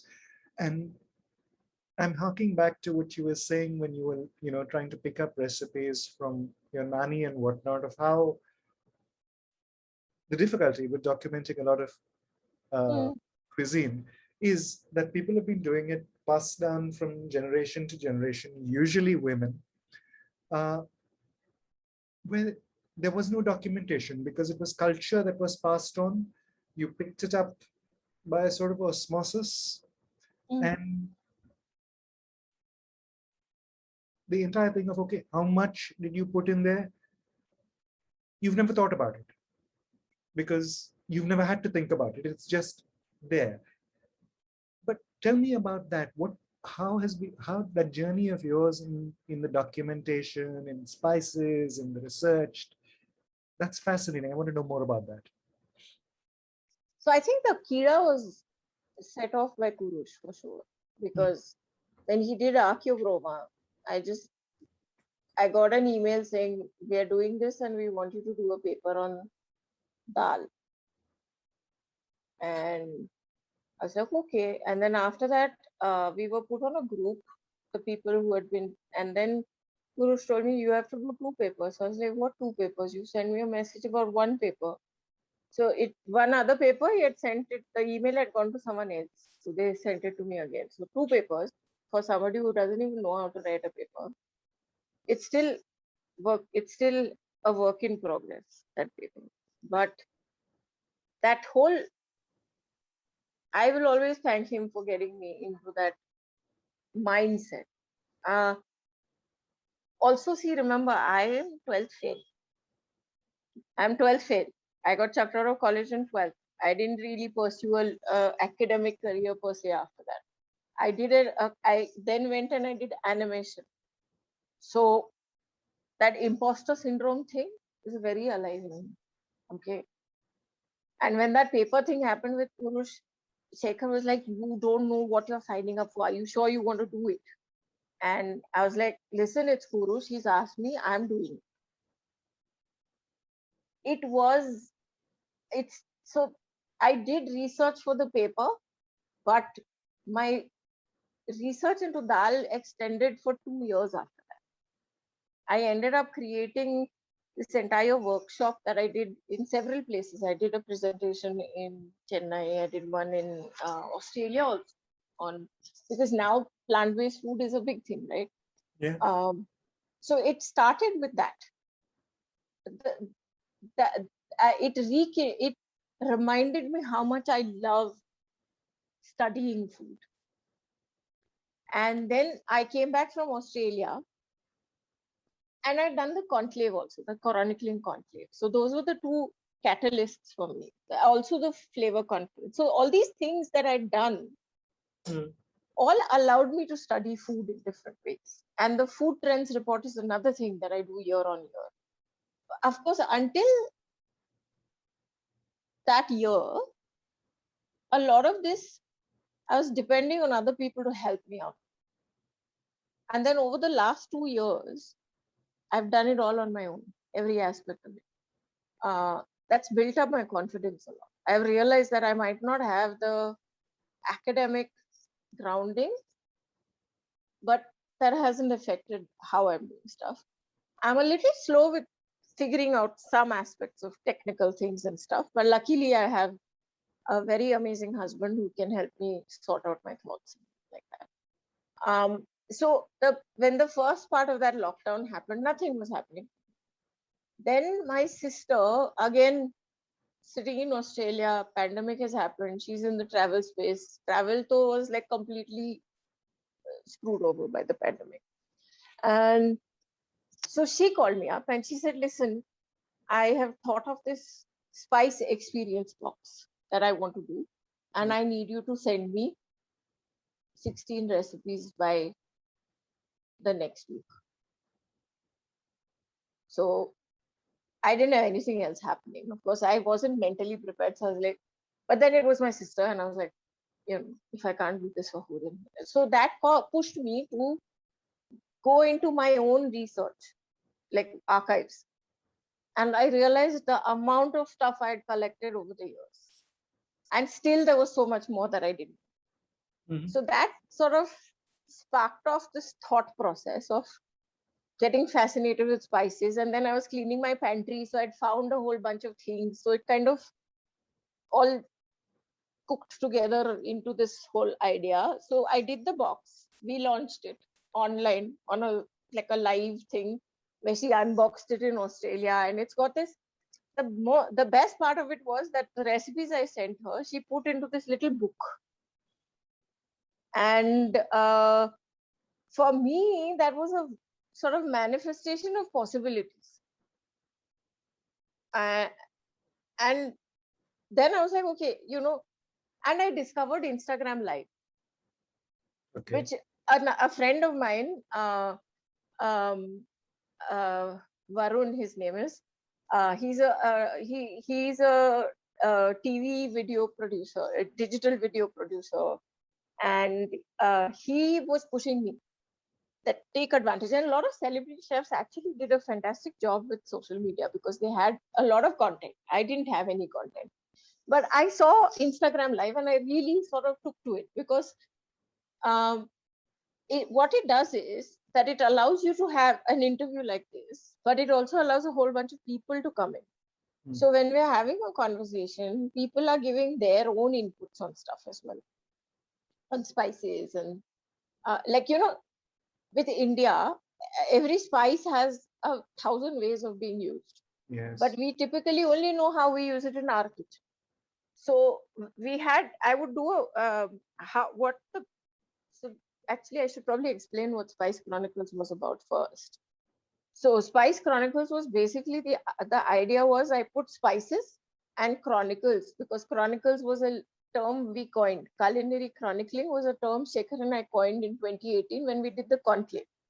So the original idea I had was I wanted to do a food literature, just like a Times Lit Fest or a Kalagoda Lit Fest. But we realized that today mediums have changed. Documentation of food is not only happening as written documentation. Today, there are various platforms being used for it. So we came up with the idea of a culinary chronicler because we also realized that labels like food writer, food blogger had become restrictive. People were doing a lot more. So Wo Ek Thar, which was culinary chronicling, was a label I had created. And that time, that May, June time is when we had done the first conclave. So I decided to do a spice chronicle in May to keep that term alive. And because spices were on my mind, it was supposed to be 30 days to cover 29 states in 29 days, 1 day for introduction, maybe 1 more day for conclusion. It kind of blew up because we've done 135 episodes now. And I still have, I think, another 20 odd to go before I finish. And it doesn't stop because I have 20 I know I need to do to cover Northeast, which is the last region that I have to cover. But there are like 5 others that I want to do, which have just come up because of various things. Next week, we're doing a live with this guy who owns a spice shop, Khamkar Masala, in Bombay. He's like a living encyclopedia of community spices from various parts of Bombay, various communities of Bombay. But to come back to Spice Chronicles. So basically what I did was I would talk to culinary, what I call SMEs, subject matter experts.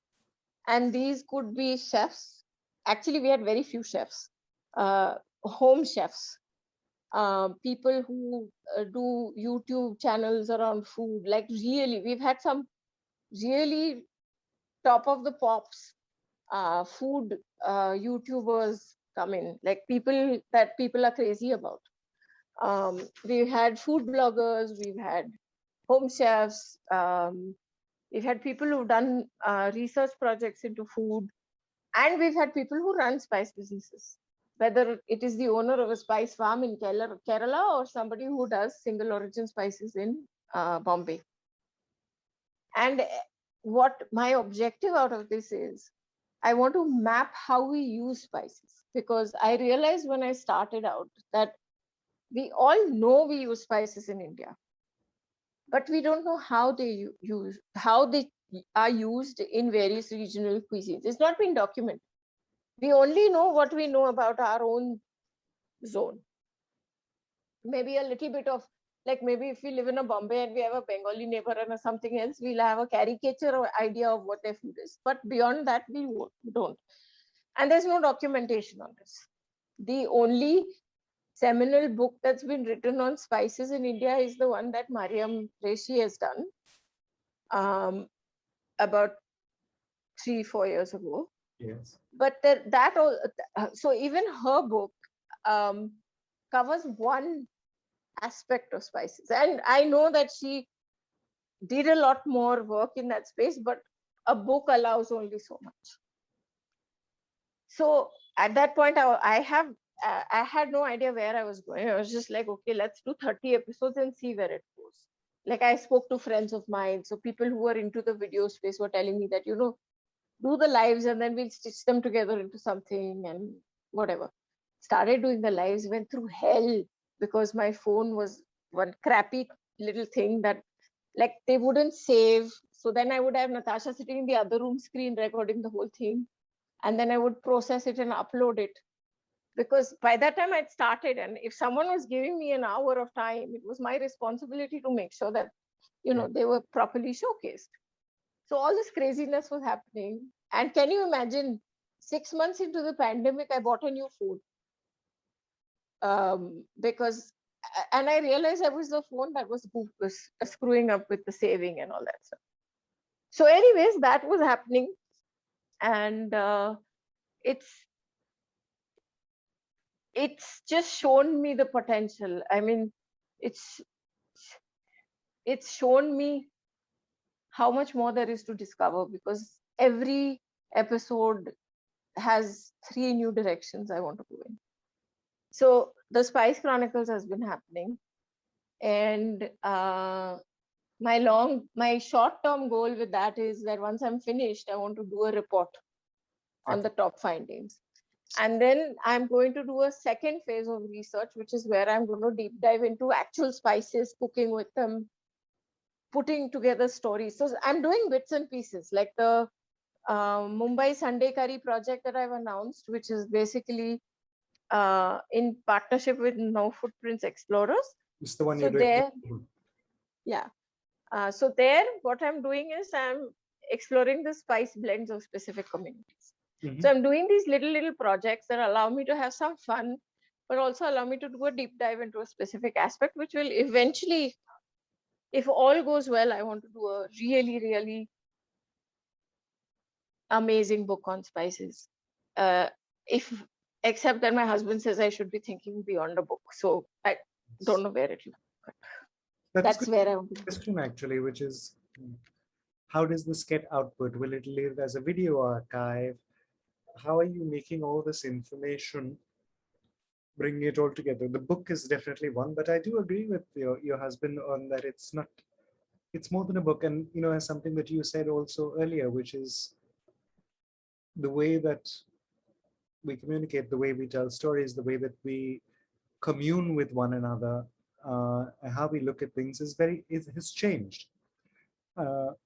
I remember a conversation a few years ago with a friend of mine who works in Google, and he was like, one of the very interesting things that had happened over the last, say, 5 years or a bit more, is where search is going. And Google is obviously deeply invested in search. And the amount of search that was bypassing Google and going straight to YouTube, for instance, was growing like crazy. People are not going to Google and typing in, how to make dal or how to tie a tie. They were going straight to YouTube because they know that they'll get a video there that will show them, okay, just do that, or this is the way that you roll a chapati, because like rolling a chapati is something that you can't get with just words off a page. Absolutely. Yeah. Ideally, someone is guiding your hands, but next best is to watch the video. But yes, how all do you see all this information going out? This vast amount of stuff that you have learned. I don't know yet. I mean, I know, look, I'll always be a book person because I love books. So I will always be a book person. I think also there is no other format that gives you a chance to juxtapose pictures and text together like a book does. Definitely not online platforms. It's just not the same as holding a book with beautiful pictures. Yeah. I know I will do a book. There might be other things connected to the book. Maybe there'll be, I have not taken to video. I'm not excited about it. At least not yet. And a video is not a proper video series is not a one-person thing. So I don't know. I mean, I know I want to do a book. I have a very clear mental picture of a book. I've also, so the other thing that's happened in this time is that I've started journaling. I'm doing these sketchbooks where I'm putting information and text together. And I think that's a very nice direction that could possibly happen for me, because it allows you to consume information in a very interesting way. I'll show you a couple of them. So this, for example, is something so this is my regional cuisine journal where I've been documenting Yeah. this is Kashmiri food. So, what a kitchen looked like, or what a kitchen looks. So regionally, as your cuisine changes, your kitchen changes as well. And there are so many things that influence these changes. So similarly, I've been signing up for various workshops, looking at what's available online. And the other thing that I've been doing is these um, sort of mind mapping exercises, connecting food. So I have these like sparks happening. Yeah. And spices is one aspect. Regional cuisine is another aspect I've been doing a lot of work in. And then after I started the culinary chronicling course, so in April, May, when things went for a toss with the second wave, I kind of had a uh, absolute zero productivity situation happening. I didn't feel like doing anything. There was too much sad news coming in. And then at that point, I said, I need to do something. So then I started doing mentoring workshops. So a whole bunch of small businesses. I did some 75 mentoring workshops, one-on-ones with a whole bunch of people. That set off the first internship program for APB. When I'd been doing taking on interns right through our studio life and everything. But I never formalized it into some sort of a program. And I got approached by a few kids from Christ University in Bangalore who were interested in the kind of work I was doing. So I created the first internship program and basically structured everything that I'd been doing. And we were sharing some of that stuff on social media. And suddenly I started getting like an average of 5-6 inquiries. Can we intern with you? And I was like, I can't I can't afford that many interns. And some really brilliant people like who are experts in their field wanted to come and intern with me. And I was like, really? Are you sure? So then I came up with the idea of doing this culinary chronicling course, which we've got currently 40 students in 3 batches signed up for. And while I've been doing that, I've realized the kind of culinary chronicling that's already happening in this country. And even just if I map that, it's vast. Because there's so much stuff happening in silos everywhere. And amazing work. And I'm not even getting into regional languages. So I've got like this map happening of just people who've done chronicling. It's not even, I've not even started reading through it. Yes. So there's a whole other direction now where I'm thinking maybe, I should create one of those Google Maps where you mark out the chronicles that have been done in different places or something. I don't know where I'm going to find time to do all this stuff. Yeah, I started doing this in a slightly different way, a little project that I keep going back to now and then. That's a literary map of South Asia. Where I You take, totally get what I'm talking about. yeah, and put them in the locations that most of the book was written in, Yeah, But even if absolutely. it's a fictional kind of place, if it's a place based on a certain, so I take Malgudi Days and put it somewhere in the region of Mysore because Yeah. it is a fictional town, but Yeah. it's rooted there. And Huh. that sort of gives you that idea of space. But yeah, you should totally do that. Yeah, I just have to figure out how. But Okay. I will, because I've got this little army of I didn't chroniclers realize happening. that you were just such a good artist. I was just looking at your drawings as well, and they're lovely. Thank you. I've been illustrating food for a while. Yeah. Although I don't get enough time now. I have plans to do stuff. I don't get around to doing it. So I think I have like a lifetime worth of projects in a list in my head. This is something else that I felt. Like just mapping things on the India map. This is a map of fermented stuff in India. All right. Yeah. So I have one book on just spices. This is an illustration of Onam Sadia explaining it. Okay. So this is the kind of sketchbooking stuff I'm doing. Got it. And I was thinking maybe of a book which explains food with this kind of stuff, Mm, which puts illustrations and information. yeah, yeah. But I'm okay to just explore just now. I'm not. I don't. We'll see where it goes. I'm just happy to be lost in it at the moment. Mm. So tell me, what sort of defines what is different in what is the shade of meaning in culinary chronicling as opposed to what you were doing before, food writing, you were blogging, all of those things. What is the difference that you sought to create with this term? So culinary chronicling is an umbrella term within which we have. So this, for example, this is a mind map of the culinary chronicling examples that were reviewed by my students in the current cohort.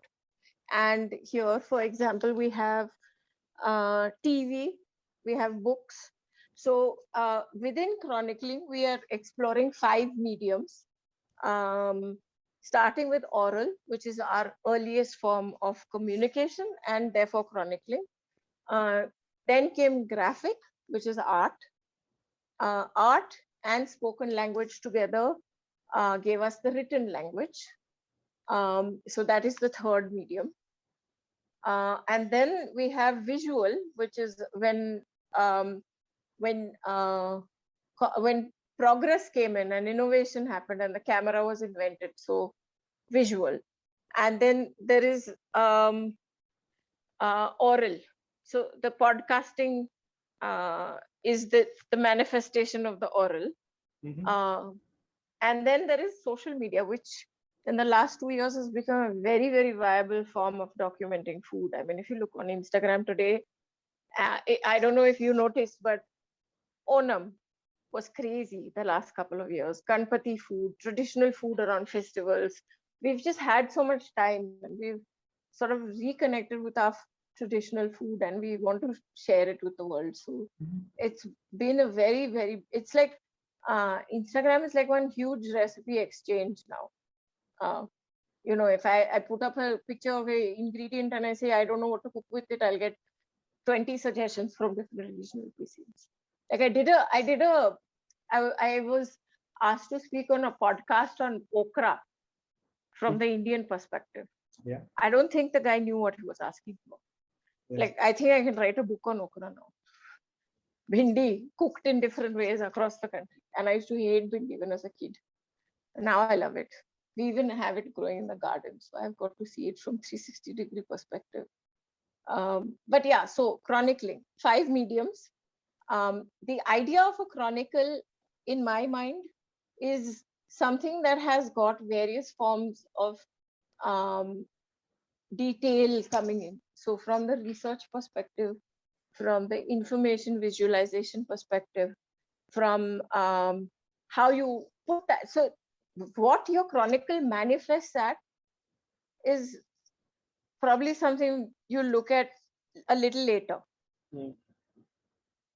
Just what I'm doing now is I'm just in the research and documentation phase. I might decide to do a book. I might decide with Spice Chronicles. I might decide to do a book. I might decide to do a series of videos or something else that might come to mind. But it comes from a space of deep research. Another thing that chronicling takes into account is today, as chroniclers, we are not just writing. Some of us are writing and drawing. Some of us are writing and photographing. What you're doing with Table Talk is a form of interview, oral testimony recording, juxtaposed with maybe writing. If you don't know where it's going yet, but so we needed a more weighty label for what we were doing as people in the food documentation space, and that's what culinary chronicling gave us. when we came up with that concept, I didn't know where it was going. Like this year, this whole chronicling course, Mhm. the way we are doing all of it is a culmination of 20 years of all the kind of things I've done.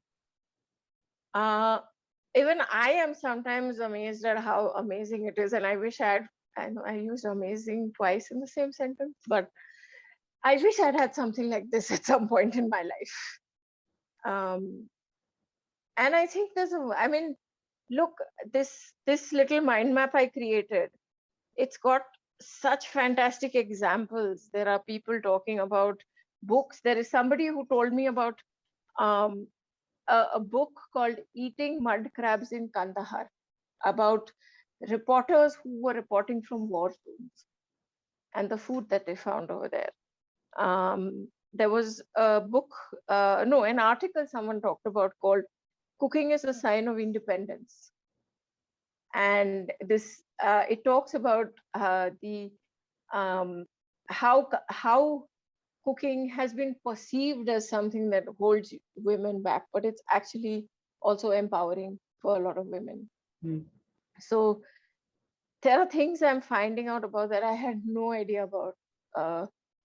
And I've read a lot. I'm nowhere near Vikram, but he's the one who set off this whole kira about books and chronicles and uh, uh, just one, there is just so much to read, there's so much to learn, and two, there's so much that we need to write down, because if we don't, it'll be gone. Yeah, that's very slightly overly senti happening now. No, that is a discussion I was having on the Simple Recipes group once about this entire thing of being,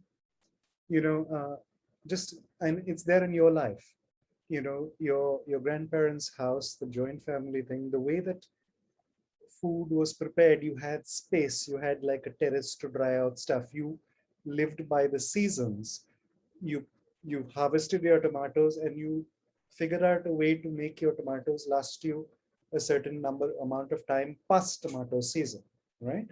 And all of those things, and simple things like your spice mix, the entire deal of grinding your spices, making your spices fresh. A lot of this was possible at a time when women were doing the kitchen and nothing else but the kitchen. And you had the kind of, I mean, where are you going to go and dry your, spices in a Bombay flat? You'll have one little square of thing which gets some sun, and like 11 o'clock, the sun is, done for there. You'll have to go and try and get some. So some of those methods and all that do have this chance of just vanishing. It's also just a simple question. And, I mean, buying a ready-made spice mix makes sense. What right have I with saying, you don't want to lose that tradition?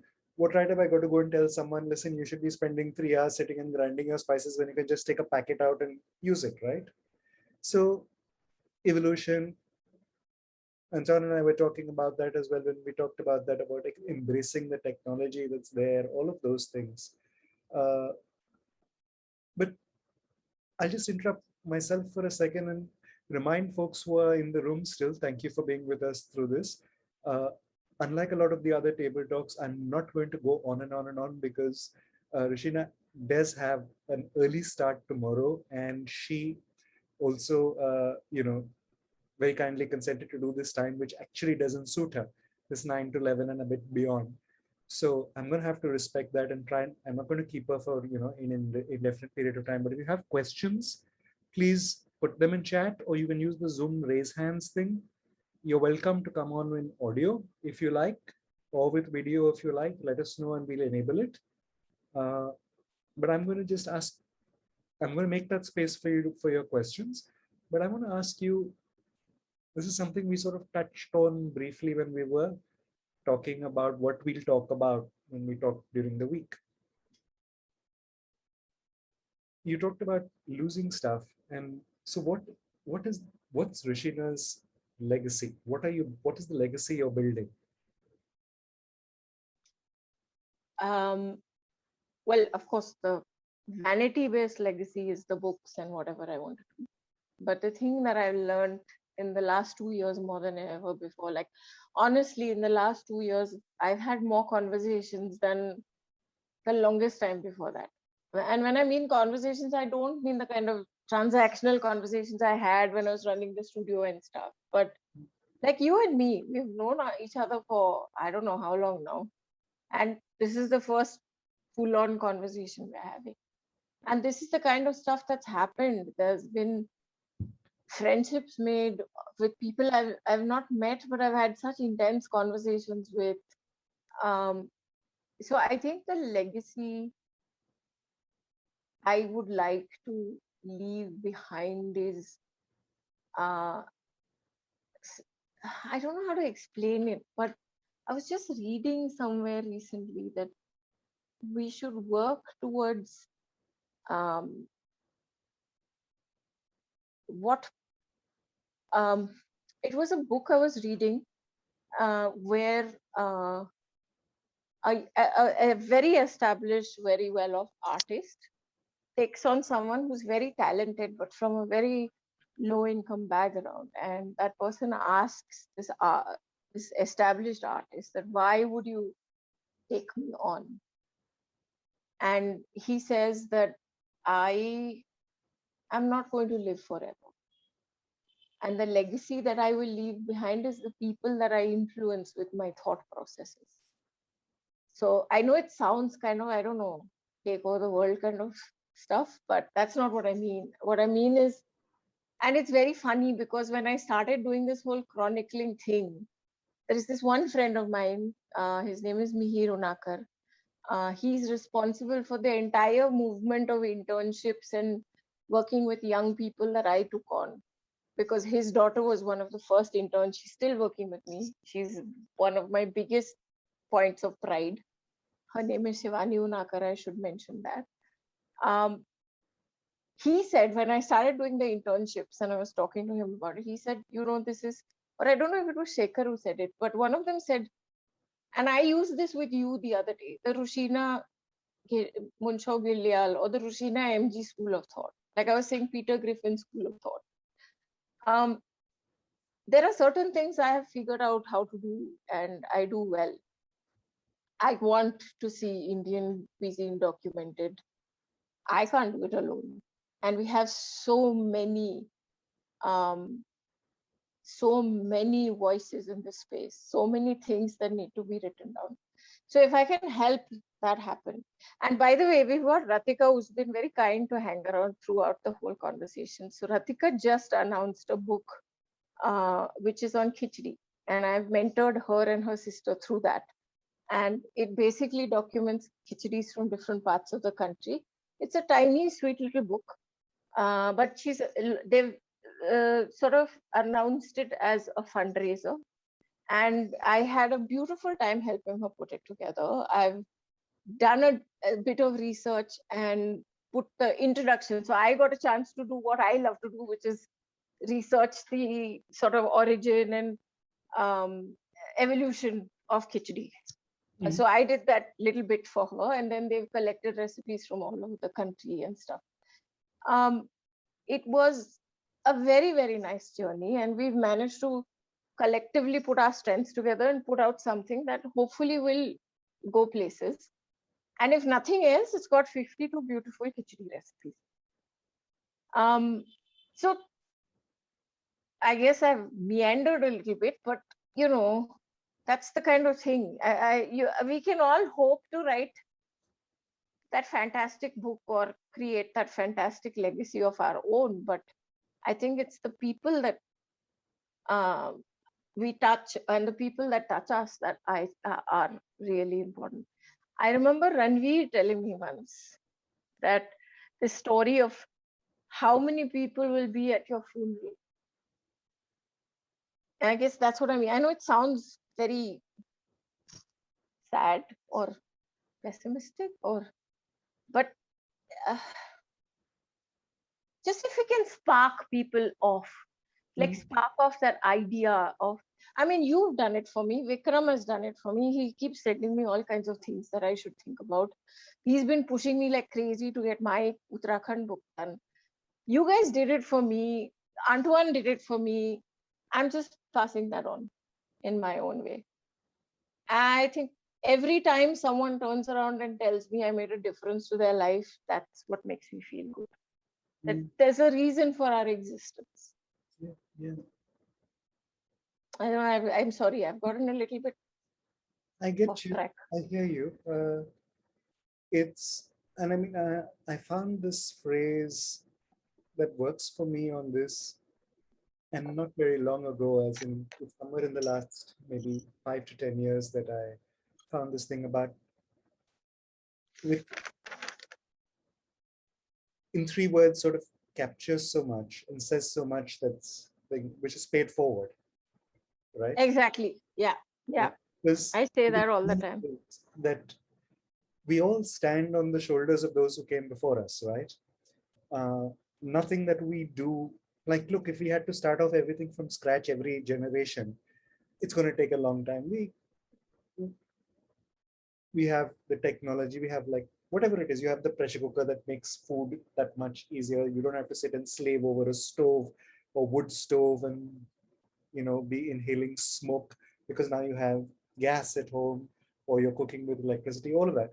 So you stand on the shoulders of those who went before you, who did work from which you benefit, which are the foundations of your life. And the whole point of adding something there, so that you made that difference, that the next slot that comes in is not necessarily standing on the shoulders of the people who used the shoulders that you stood on, but they now stand on yours. And as they naturally should, they should be doing better and more stuff than you did. Absolutely. All of that comes in.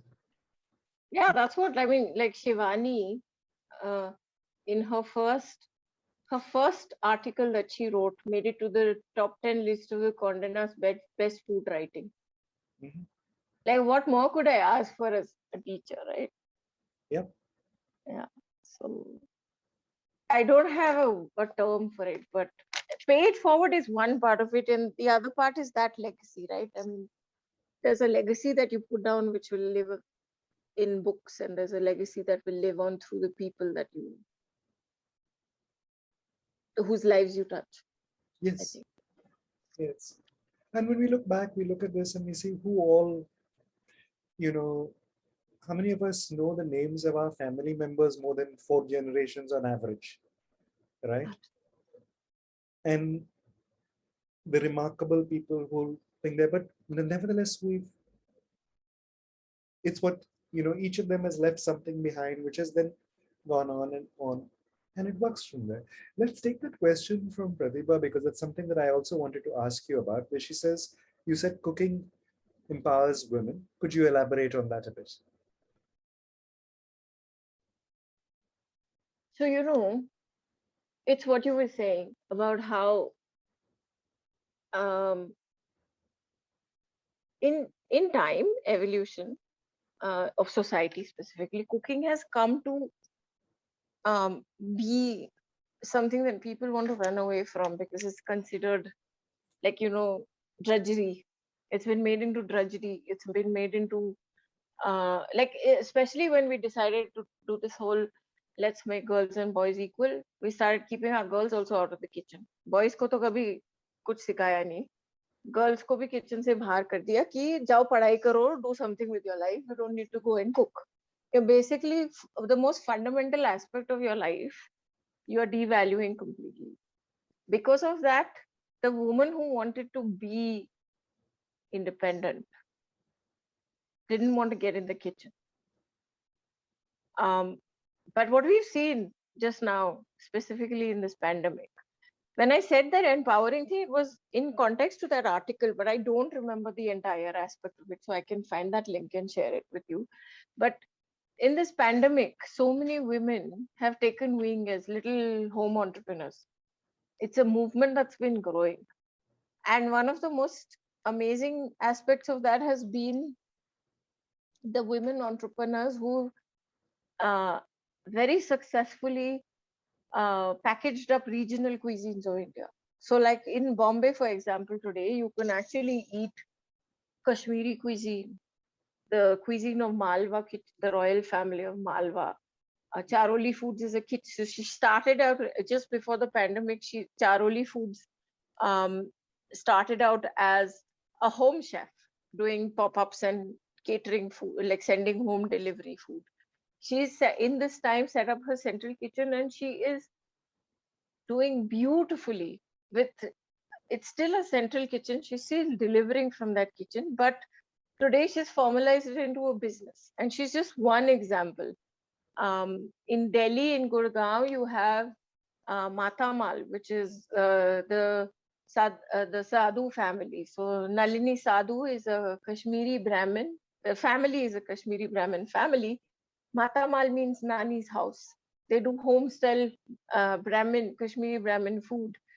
The son started off Kansan Mahul, which is an e-commerce website that sells all the stuff that you need from Kashmir: spices, ingredients, nuts, and I think now they've even gotten into handicrafts and stuff like that. There are these great success stories that started from the kitchen.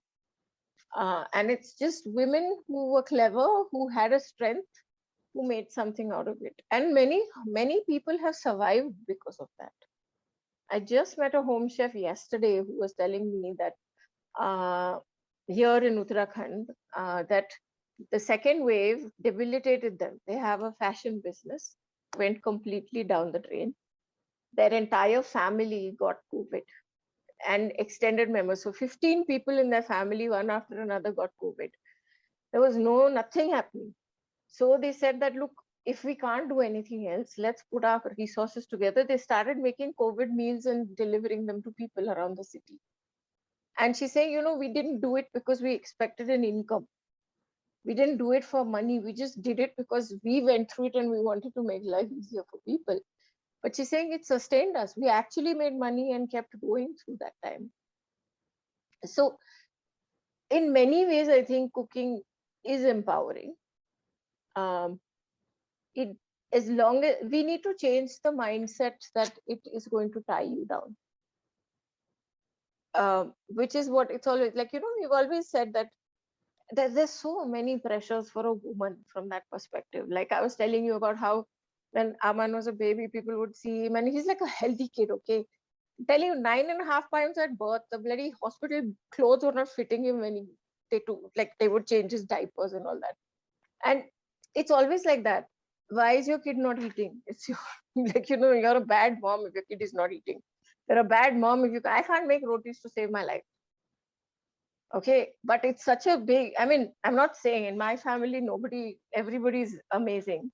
My mom-in-law, my husband, all of that. But I have seen other ladies who go through, like you're judged for the quality of your rotis, for the way you do stuff uh, at every level, that you have to be able to put together that hot, fresh meal.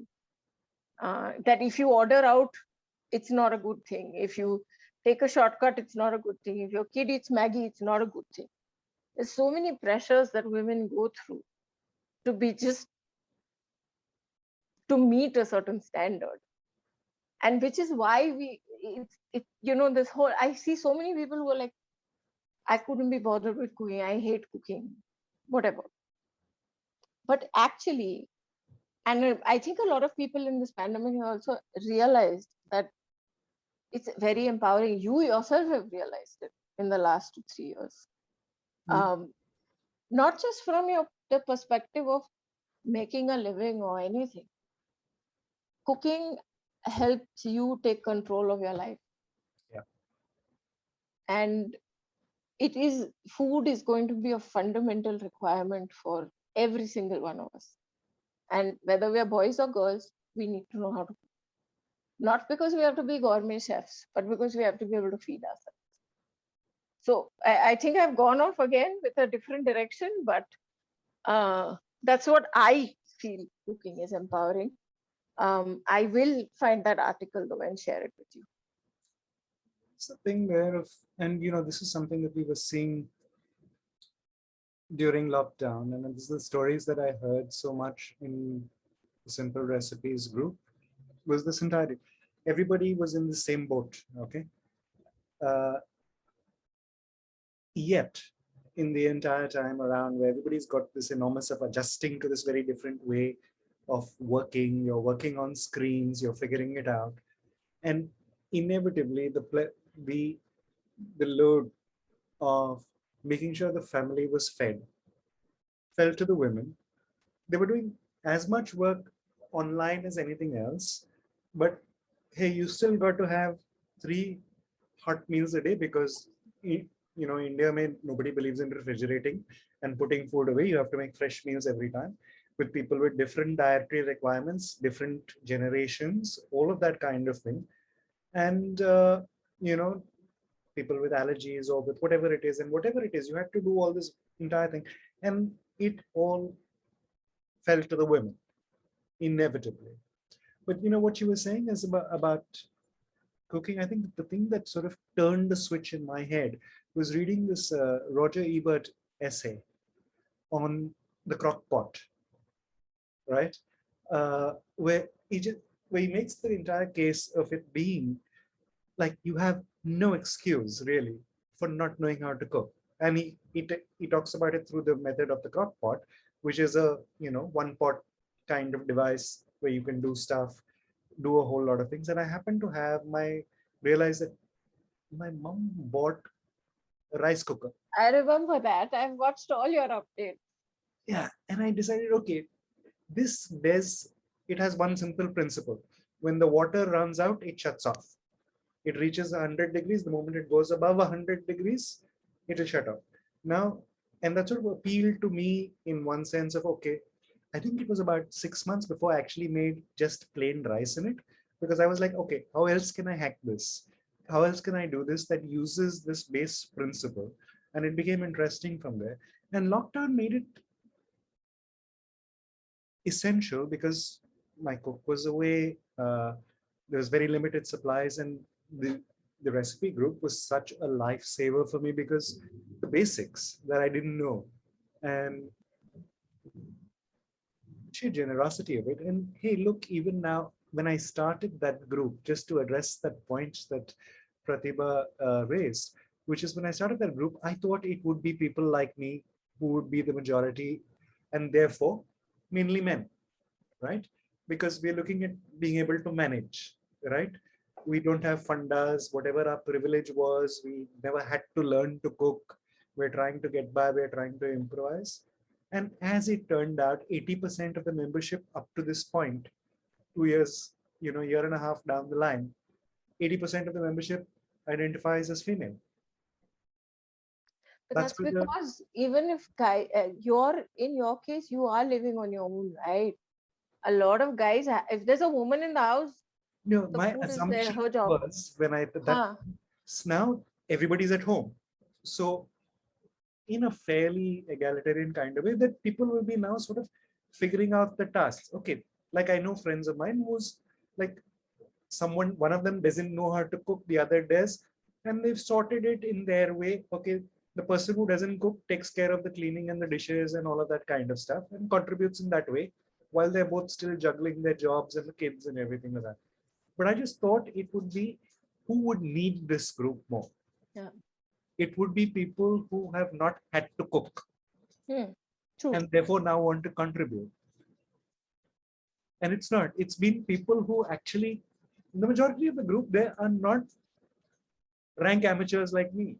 There are people who, Absolutely. I've been a stalker on that group, so I know. I mean, I don't talk, but I don't really talk anywhere on social media. and it was about just the spirit of it. It was about being helpful. Okay, you don't have this. Here's what you can use instead. Okay, here's the way we do it in our part of the country. Okay, no, you can take that very same XYZ ingredients and try this because that's all you're getting, right? Try this because this is what works for us. That was the amazing part of it. And But that's what I was saying. No, it's become like, I mean, it's not just Instagram. The whole World Wide Web has become a huge recipe exchange. yeah, I mean, I think there was a point when everybody was making what was that banana bread? Banana bread. I haven't made any of them, by the way. Please let me just tell you. I didn't make bread at all. I tried chapatis, and I think the point that I persevered. But when I took the, after finishing on the tawa and like, okay, I've got my instruction, and the whole put it on the flame directly to puff up, and the damn chapati caught fire, and after that I gave up. I will live with rice and bread. Well, I don't make rotis till I had a now. flaming chapati, and that was enough for me. Yeah. I've never been able to wrap my head around making rotis. So there was this 1 week years ago when Aman was about 5, 6 years old. We had the maid had taken a week off, and I said, okay, I'm gonna teach myself how to make chapati. So I did the dough and the chapatis. After 2 days, the boys were like, we'll eat bread. It's okay. Yeah.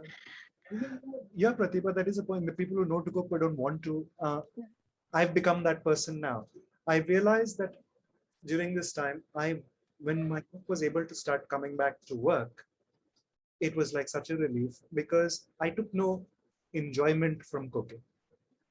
Yeah. Uh, But there see, was now that you've been through that, you probably have better discussions with your cook about what you want to mostly I'm like, just make what you want. Tell me what you want in the fridge because eat. it wasn't okay. The difference is that I know I can get by now, Hmm. right? I mean, right now, the last 3 days, my cook has got, she had jaundice and her liver's not completely recovered. She had to go to hospital. So I've actually had to cook again. I mean, because she cooks for a few days, trying to keep Hmm. me being out limited. She comes in twice a week, cooks for several days, and I'd run out of food. So I actually had to cook at a time when I had a bunch of meetings and whatnot. And I know I don't have to order out. Hmm. I don't have to do noodles. I don't have to do bread and eggs for 3 meals a day. And Hmm. that has made the enormous difference in, what, you know, as Roger Ebert said, is in that piece that I was talking about, it's a life skill. It's an Absolutely. essential thing.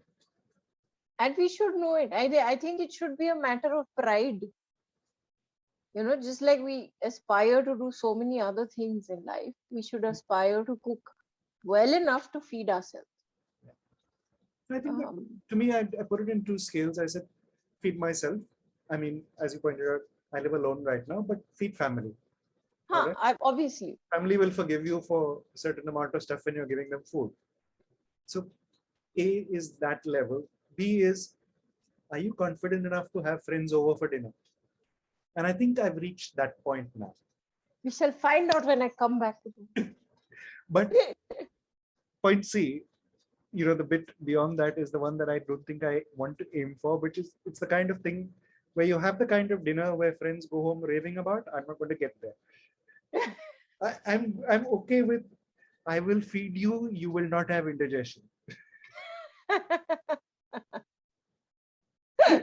And of No, course, but you have taken it even beyond that to being the chronicler and the disseminator of information and the evangelist and all of those various things but which is a but level let above. me tell you, like Vikram said when he did his session, I am not obsessive about the cooking aspect of it. Hmm. You won't find me cooking something 20 times to perfect it unless I'm doing it for a project or something. What excites me is flavor. So I figured out things that make things flavorful. I figured out that whole marriage of salt, fat, acid, heat. I know those. I figured out these tricks which I know will make things taste good. Um, for me, when I cook, it is about putting out a meal that my family will eat, especially my kids. And it's not fancy food. My food is very, first of all, so I can't cook less. Okay. Secondly, I will never be able to do those chotu chotu, one flower, one leaf, and those plated things. I cook so much food most of the time that like I'll eat for a week if I start doing those one bite platings and stuff. I know I need to get there from a career perspective, but it doesn't excite me. What excites me is, I mean, like, one of the meals that has the meal that has seen itself on our table right through the last 3-4 months, the entire mango season, was a Mexican meal. Typically what happens is mom makes rajma. She keeps a couple of bowls of rajma aside. I make a bean filling. We do burritos. I make a bean filling, and I was making this mango salsa, Peter. And you should see how these people behave, like, the whole of heaven has landed on their plate. And it shows how popular it was that every week it was coming on the menu and it was being wiped out.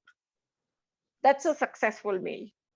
And across the board, from Mama down to Natasha, everybody loved it. So multiple taste palettes, multiple various parameters it passed. So that I'm and my mom-in-law is very particular about wastage and quantities, and she gets hyper because I make these huge pots of food. But then my kids eat it. In fact, what happened now is, because from when I started this course, things have gotten busy. So I told mom, I said, let's keep a cook for the evenings. So what's been amazing coming here is that because mom was there, we divided up kitchen. I didn't have 3 meals a day. Mom would do the breakfast and lunch, and I would do the dinners. And now with things getting busy, what I told mom was, let's keep a cook for the evening. And we'll divide up the lunches. And whenever we feel like cooking in the evening, we'll tell her not to come. But at least every day that dal bhat roti sabji meal will be sorted. And my son was so upset. He was like, that means we won't get to eat your cooking. Like, he literally like sat and looked at me like that. I was like, no, I'll cook. It's just that, I need that pressure of having to cook off my head. There's just too much happening. Natasha's got her board here. She needs to be chased to study and stuff. But I think what has happened in my cooking in the last 2 years is the flavor part of things. So just bringing out, and it doesn't have to be fancy ingredients. I mean, I made this amazing momo soup, which hopefully I will make you taste. It's like, for me, the pass on it was, Shekhar is ready to start a restaurant for me to start selling that momo soup. He's like, I will invest in it, do it. And I'm like, I have 20 things I want to get done in this life, and a restaurant is not one of them. So no, it's not happening. Yeah, that actually was a question that I forgot about. Was a restaurant, was a cafe, was something like that ever a thing that you wanted to do? No, I can't do 100 pieces of the same thing. I will. So what I did do is, I did this vicariously by them. I consult for restaurant menus. So I design menus, I create dishes, but I don't have the drudgery of creating 100 pieces of the same dish. See, remember, I was that one pot wonder. So in fact, in this lockdown, the thing that these people kept saying was, enjoy this meal. We don't know when we'll get it again. Because my cooking is based on what's in the fridge, what is in my head. It's pure, half the time my cooking is based on what I'm writing about. Because I'm obsessing about something. So that's how it works. And I honestly, except for this dhansak, this Mexican burrito with the mango salsa, stir fry, I think there are 5-6 things that made it on the rotation menu. Otherwise, everything was something new. Like, my kids were so happy because they were eating 3 meals of something fancy or the other. When I say fancy, it was just basically not what they were used to, dal bhat roti sabzi that the cook made. So that's why Aman was like, oh my God, we won't get to eat your food anymore. Like, my life. And the thing is, he's got into design school here in Doon. So when we go back, he's staying here. So he's like, I've got 4 months left with you, and you're going to let someone else cook for me. And I'm like, can you stop behaving like, I've given you up for adoption or something like that. But it was the biggest compliment I could get also. Have the kids inherited your cooking? No. They're not interested in just cooking. The whole attitude towards food, the discovery, the Aman has. In it. Aman has. Natasha's conservative, but Natasha's got a very good palate and a very good nose. So yes, even as a baby, she'd be in the kitchen with me and she wants to smell everything. She will not eat. She's still conservative with what she eats. But she did do the Kids in the Kitchen course with me every year, because when the studio was on, because summer holidays may anyways I had to keep her busy. So she's done every Kids in the Kitchen course that we had, which opened up her palate a little bit, because uske pehle to she was very particular about what she would eat. Dal, rice, few sabjis. She hates vegetables even now. But it's expanding, and she's got a great palate, because like there are certain things that she loves. Like she loves the mushrooms and omelette breakfast that her papa makes for her, and she can discern taste. So she'll tell you this is too lemony, or I don't like this. But she's not very adventurous. Aman, on the other hand, too, loves his food, and is like he takes weird combinations 2 steps further than me. Like he purposely does things to irritate the crap out of me. No, I think there is also a very teenage boy kind of thing, because I Absolutely. remember the experiments I used to do. I mean, without knowing to cook, were just experiments of putting things together in my, school years and early college. Yeah, he does it to me all the Weird time. stuff. I would do things like chapati, jam, balchao, Oh God. Oh and God. and 3 wafers broken up in it for crunch. And How just was it? play with the taste differences, the combinations of tastes. Yeah. And So this fellow will do things like it's like, so I love hot and sour soup, and I have certain, in my head there are certain rules. Okay, you don't break those rules. This one though, it has nothing, no filter. He will just go and mix anything with anything, and I'm like, at least taste it in its own thing before you mix it up. Like, hot and sour soup may, for some reason, he would dip carrots and papad and just do some really weird things like that. Even now, even here, we'll do stuff and he'll just mix up something weird with something weird. Mayonnaise goes on everything. he's an auto condimenter. That Yeah. was, yeah. So, but the preparation part is not something that either of them have inherited your love for the experimentation. Not yet. I mean, so there was a phase where Aman decided he wanted to bake. Okay. It was hilarious, actually. That's what set off the Kids in the Kitchen course, because he'd been saying, I want to try making brownies, and we'd been saying we'll do it, but we'd not got around to doing it. Then one day we come home and there's a smell of something burning. So this fellow's figured out a brownie recipe, he's made everything. He put the oven on to preheat, and he didn't realize that there were gloves and like the oven mitts and everything is in the oven, and it's caught fire. So that's when I realized that, if he wants to, then I better teach him so he's safe in the kitchen. So then we taught him. So he did brownie. He went through a phase of bread making where he did fantastic bread on his own. He keeps telling me now that I want to learn, but he's not reached that level of motivation, I think, where now he's going to stay with his dadi, man. She's going to spoil him rotten. So I don't know how much motivation there is, but if he does, then he's done again. He's also done the Kids in the Kitchen. So he's been through the basics of how to cook pasta and rice and basic stuff. Both of them have done that. Natasha is a bit more connected in the kitchen. She's still like, also what happens is he's 19. It's not like I get him to do stuff when I call him. Natasha, I can still manipulate and make her do stuff. So if I call her and I tell her, please cut some mushrooms for me or peel some garlic for me, she'll do it. This fellow will be like, I'm playing whatever that stupid game that they play just now. Minecraft.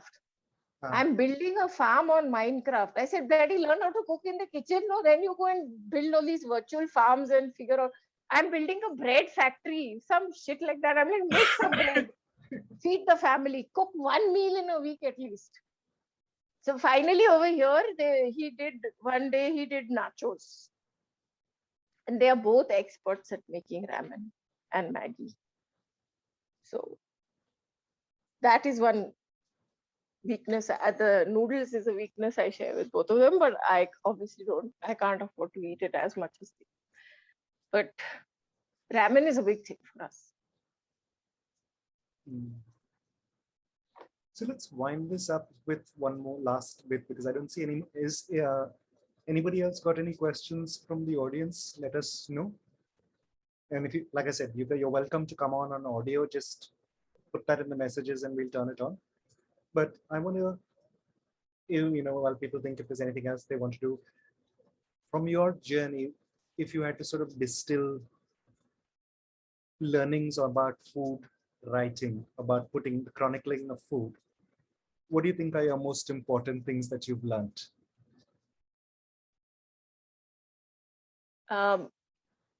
I think it's very important to feel what you're writing. So it's not enough to write without having tasted the food. Even if maybe you can't access that food, but try making it for yourself or getting something close to it. I think it's very important to research, deep dive research, beyond Google's first 5 links. And I think the most important thing is to talk to people about food, because we're as writers or chroniclers, we're basically telling stories, right? So in one way, when you feed people, you need to constantly create new things in terms of food, but you also need to feed their minds constantly with stories. So I think human conversation around food is very important. Because the more and more, because of this pandemic and because we've been isolated for a long time to come, we're going to be looking for that human connect. And food is one of the easiest ways to get it. So I think from that perspective, realness is what we're looking for. We're not looking for those fancy garnished plates anymore. Not looking for them? We're not looking for the fancy garnished plates. We're looking for realness. Mm-hmm. No, sorry, I couldn't hear that because it's just started pouring here and it's really loud. I got distracted by the comments. Yeah. No, Pratibha was saying that my chapati with balchao and jam made her think of the Friends episode where Rachel makes trifle and mixes up 2 recipes. And everyone's going thing, but Joey just loves it. So she was remembering that, and I was like, I was reacting to that. Well, I think we all have quirks. I mean, as much as I go with some of the things that Aman does, but some of my favorite things, like I'm Gujarati. Amras and khatta dokla is a thing. My North Indian family can't understand what the hell I'm doing, dipping white doklas into amras. Yeah. In the mango season here, Shekhar actually made those white doklas specially for me because I wanted to eat that amras dokla combination. And Mom was just looking at me and wondering what was wrong with me. Some of the things, I mean, I've tried them and I don't particularly like some of these things, but it took me a long time to get used to the idea of srikhand, which is sweet, eaten with puris. Yeah. Because I was like, I just want the srikhand, right? Yeah. Or of amras puri, for instance. The thing that I still cannot get my head around is people putting chaat masala on fruit. Because I just... Oh my God. No, but my whole... I this mango salsa was exactly that. My mom-in-law couldn't get over it, like, because I put chilies into mango. Yeah. But if you see Shekhar's expression when I put a bowl of that in front of him, it's like worth all the effort, man. Just the expression is worth the effort. Okay, then I think I'm going to have to take that off the request menu when when you feed me. Because there's chilies in it. There's chilies in it, yeah. No, that's okay. Don't worry. Once I know what you like and don't like, I'll figure out stuff that you like. Yeah. But yeah, the entire thing of, culturally different stuff, the way people eat things. And because I try to, what gets in the way whenever I've traveled around India is like 100% eat local, right? See what's happening there. Some of the best meals I've had have been just going wandering around and staying at a small place and say, okay, what are you eating? I don't care about the menu. Mm. What are you eating? And I've got the best food from that.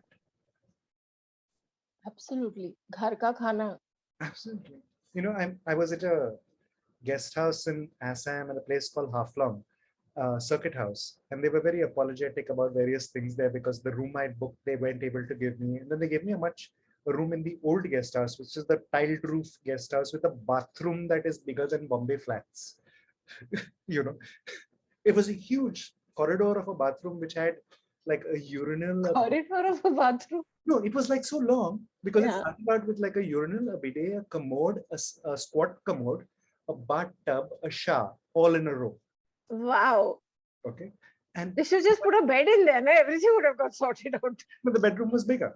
But anyway, Oh, wow. this is like a circuit house, made for Ah. bureaucrats. But those circuit houses are so beautiful. And they were like, what do you want to eat and all that? And, we've got this, and they would give you the standard menu that you'll find in guest houses all over India. And I said, what are you eating? And he said, we're just doing some fish and rice. I said, gimme.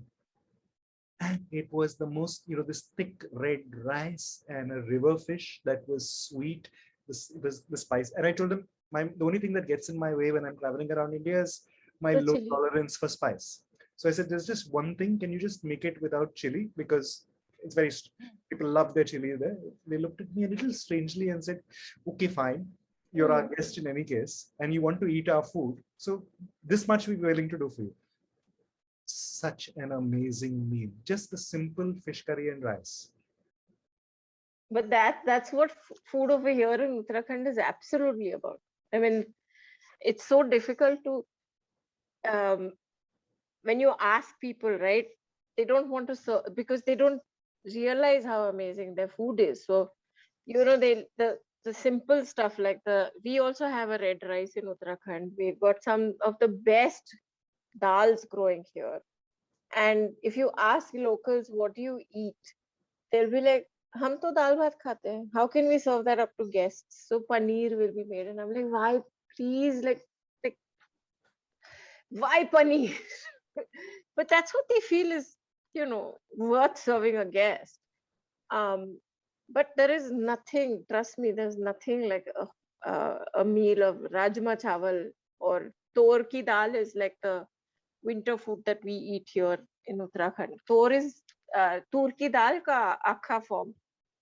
And tor ki dal, rice and til ki chutney. Or meat bhat, which is like mutton curry and rice.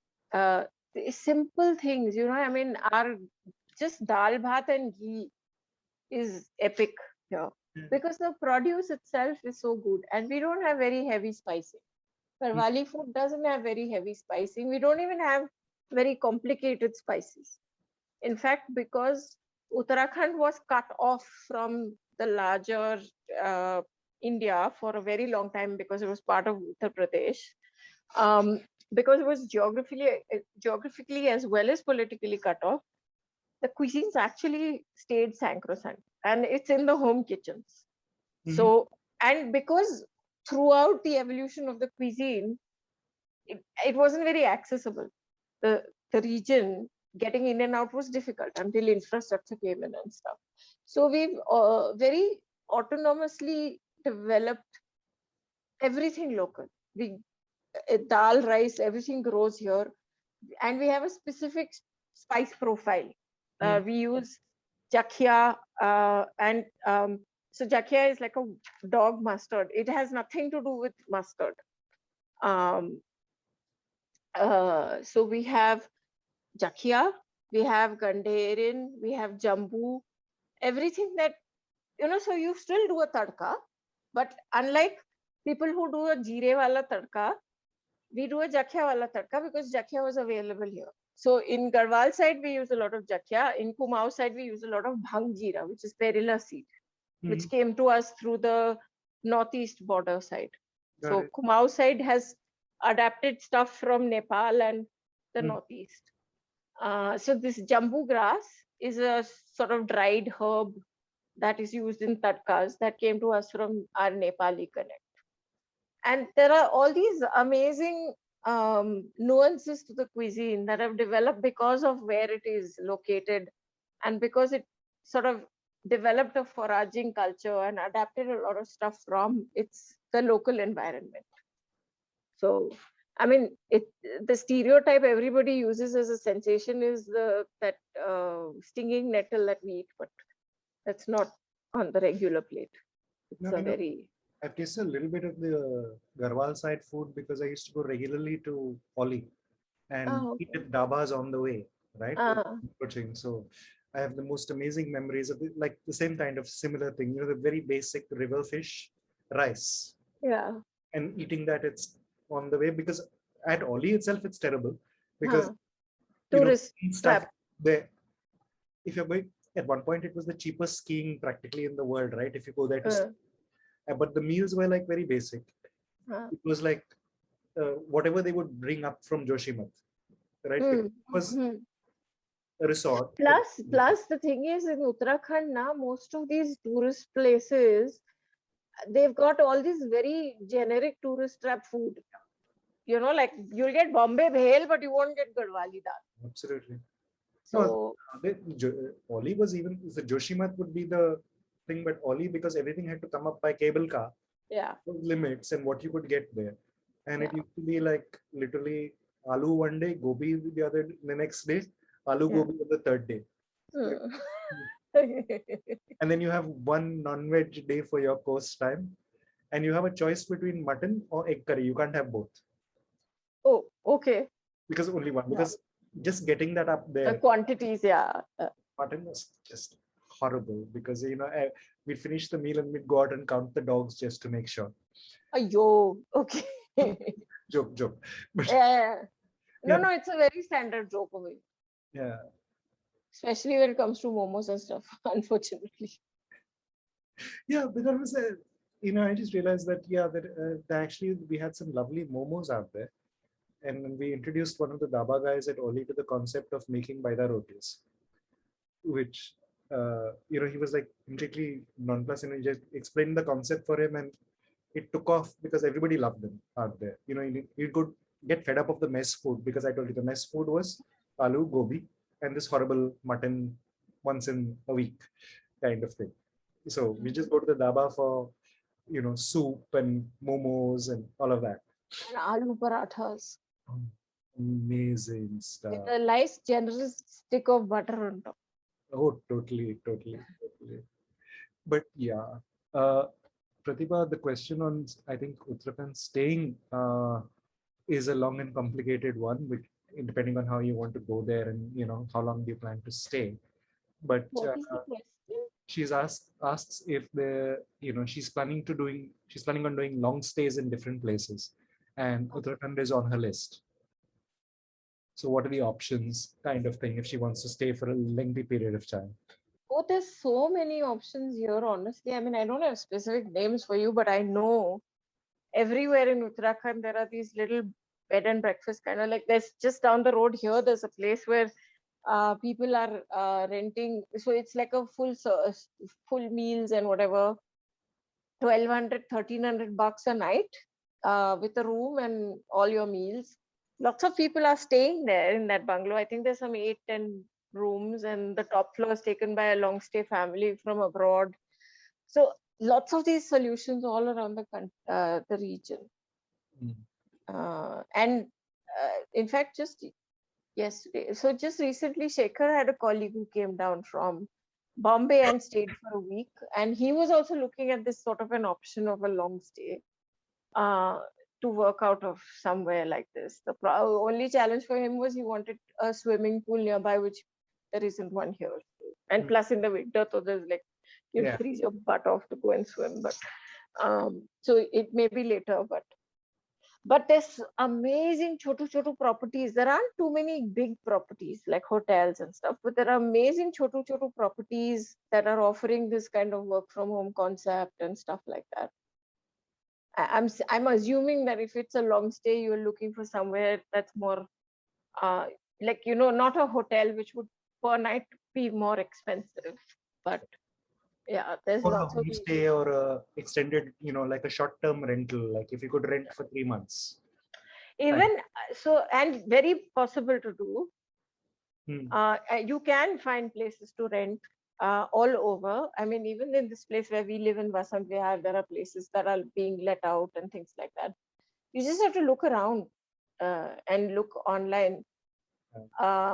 There's also, the Himachal and Uttaranchal or Uttarakhand tourism have been promoting this whole long stay work from uh, like a work staycation kind of thing. So there are lots of these kind of places that you can look at. You could also look up, Pratibha, the Garhwal Mandal Vikas Nigam, which has the entire Garhwal area. There are places to stay all over that are fairly affordable.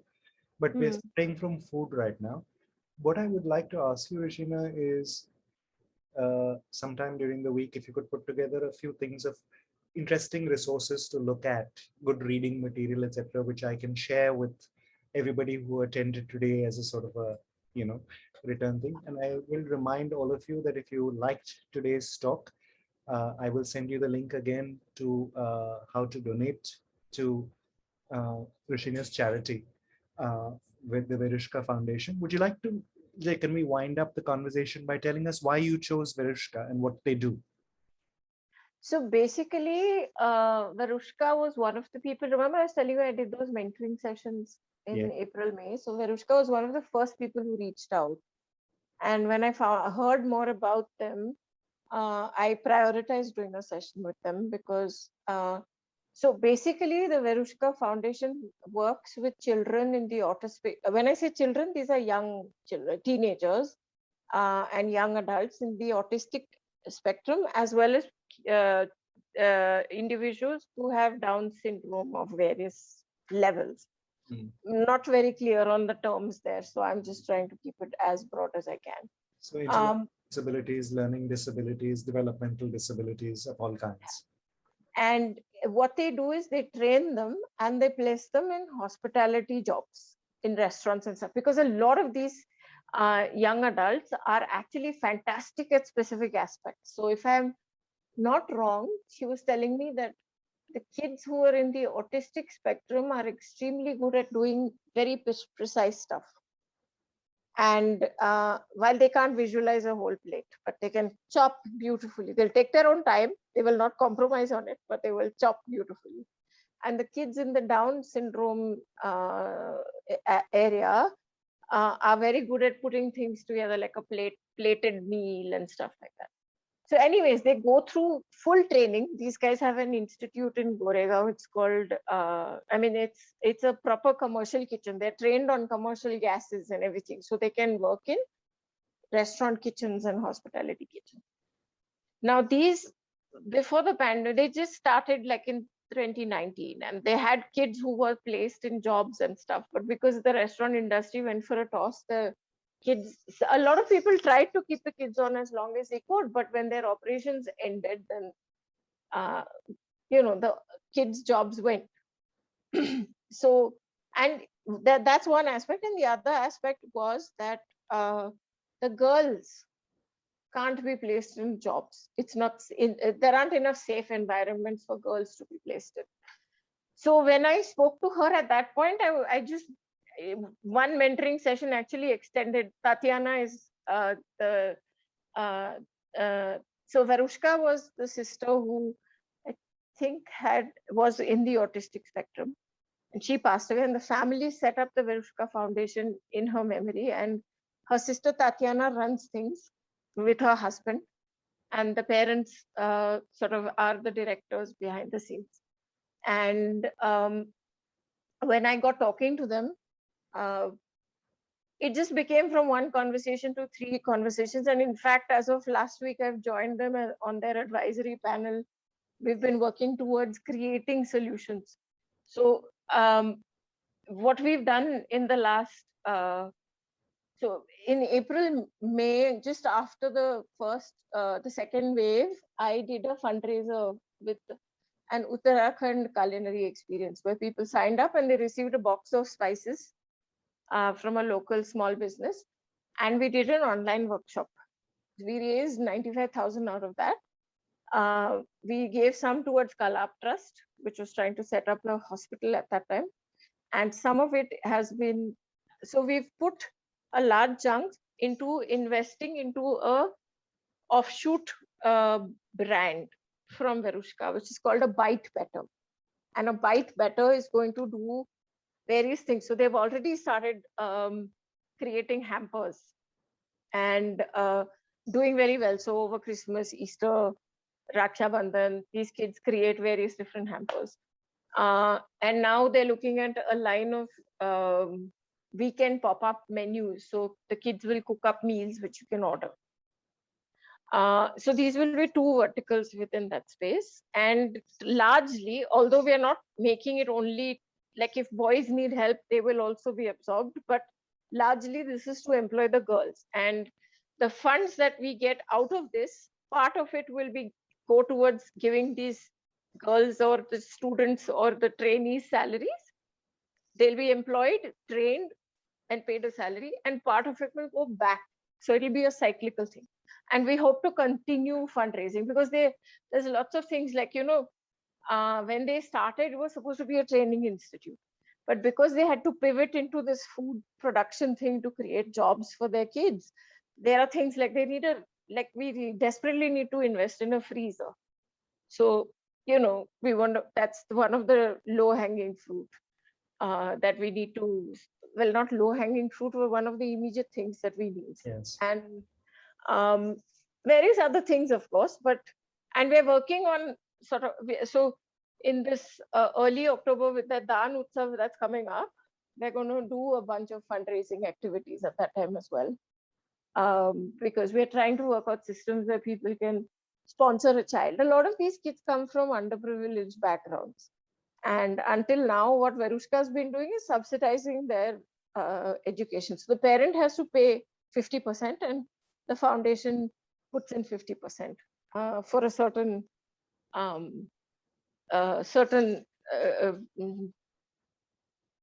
forget the word, but anyway, so basically we've been trying to figure out some solutions for online workshops and stuff. So people who want to volunteer are also welcome because as we go forward, we want to also create skill-based stuff like, because it's not just about learning the cooking. These are kids who are also transitioning into young adults who have to integrate into working in environments or into societal spaces.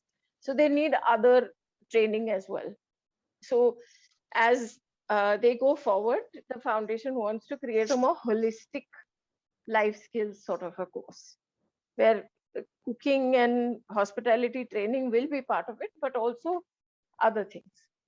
I've gone on a pretty long time, but I was really, there are a lot of things that there's the fallout from the pandemic is huge. And there are lots of areas that need help. But what I felt was that these guys, unfortunately, there are just too many priorities. And kids from this space will not be a priority for the restaurant industry for a while. Yes. Because it still has to get back on its feet. So for me, it worked to sort of do something in that space. And it's just, it's just been such an enriching relationship because the kids are so adorable. I did a workshop for a bunch of them to train them in Uttarakhand cuisine because they'll be doing a thali, Uttarakhand thali. And they were so adorable. One, though they're so particular, they love, and they're very vociferous about what they like and don't like. And then afterwards, there was like this, when are you coming? We'll make this for you and we'll make that for you. And, it was just absolutely, I can't wait to meet them actually. That may just get you back to Bombay, right? From the hills. But yeah, I promised that I would not keep you beyond midnight, and it is precisely midnight now. So I'll just say to everyone who attended, thank you for coming and thank you for staying with us. And Rushina, thank you so much. This has been such a lovely conversation. I had a really good time, and thanks everybody for staying with us till 12 in the night.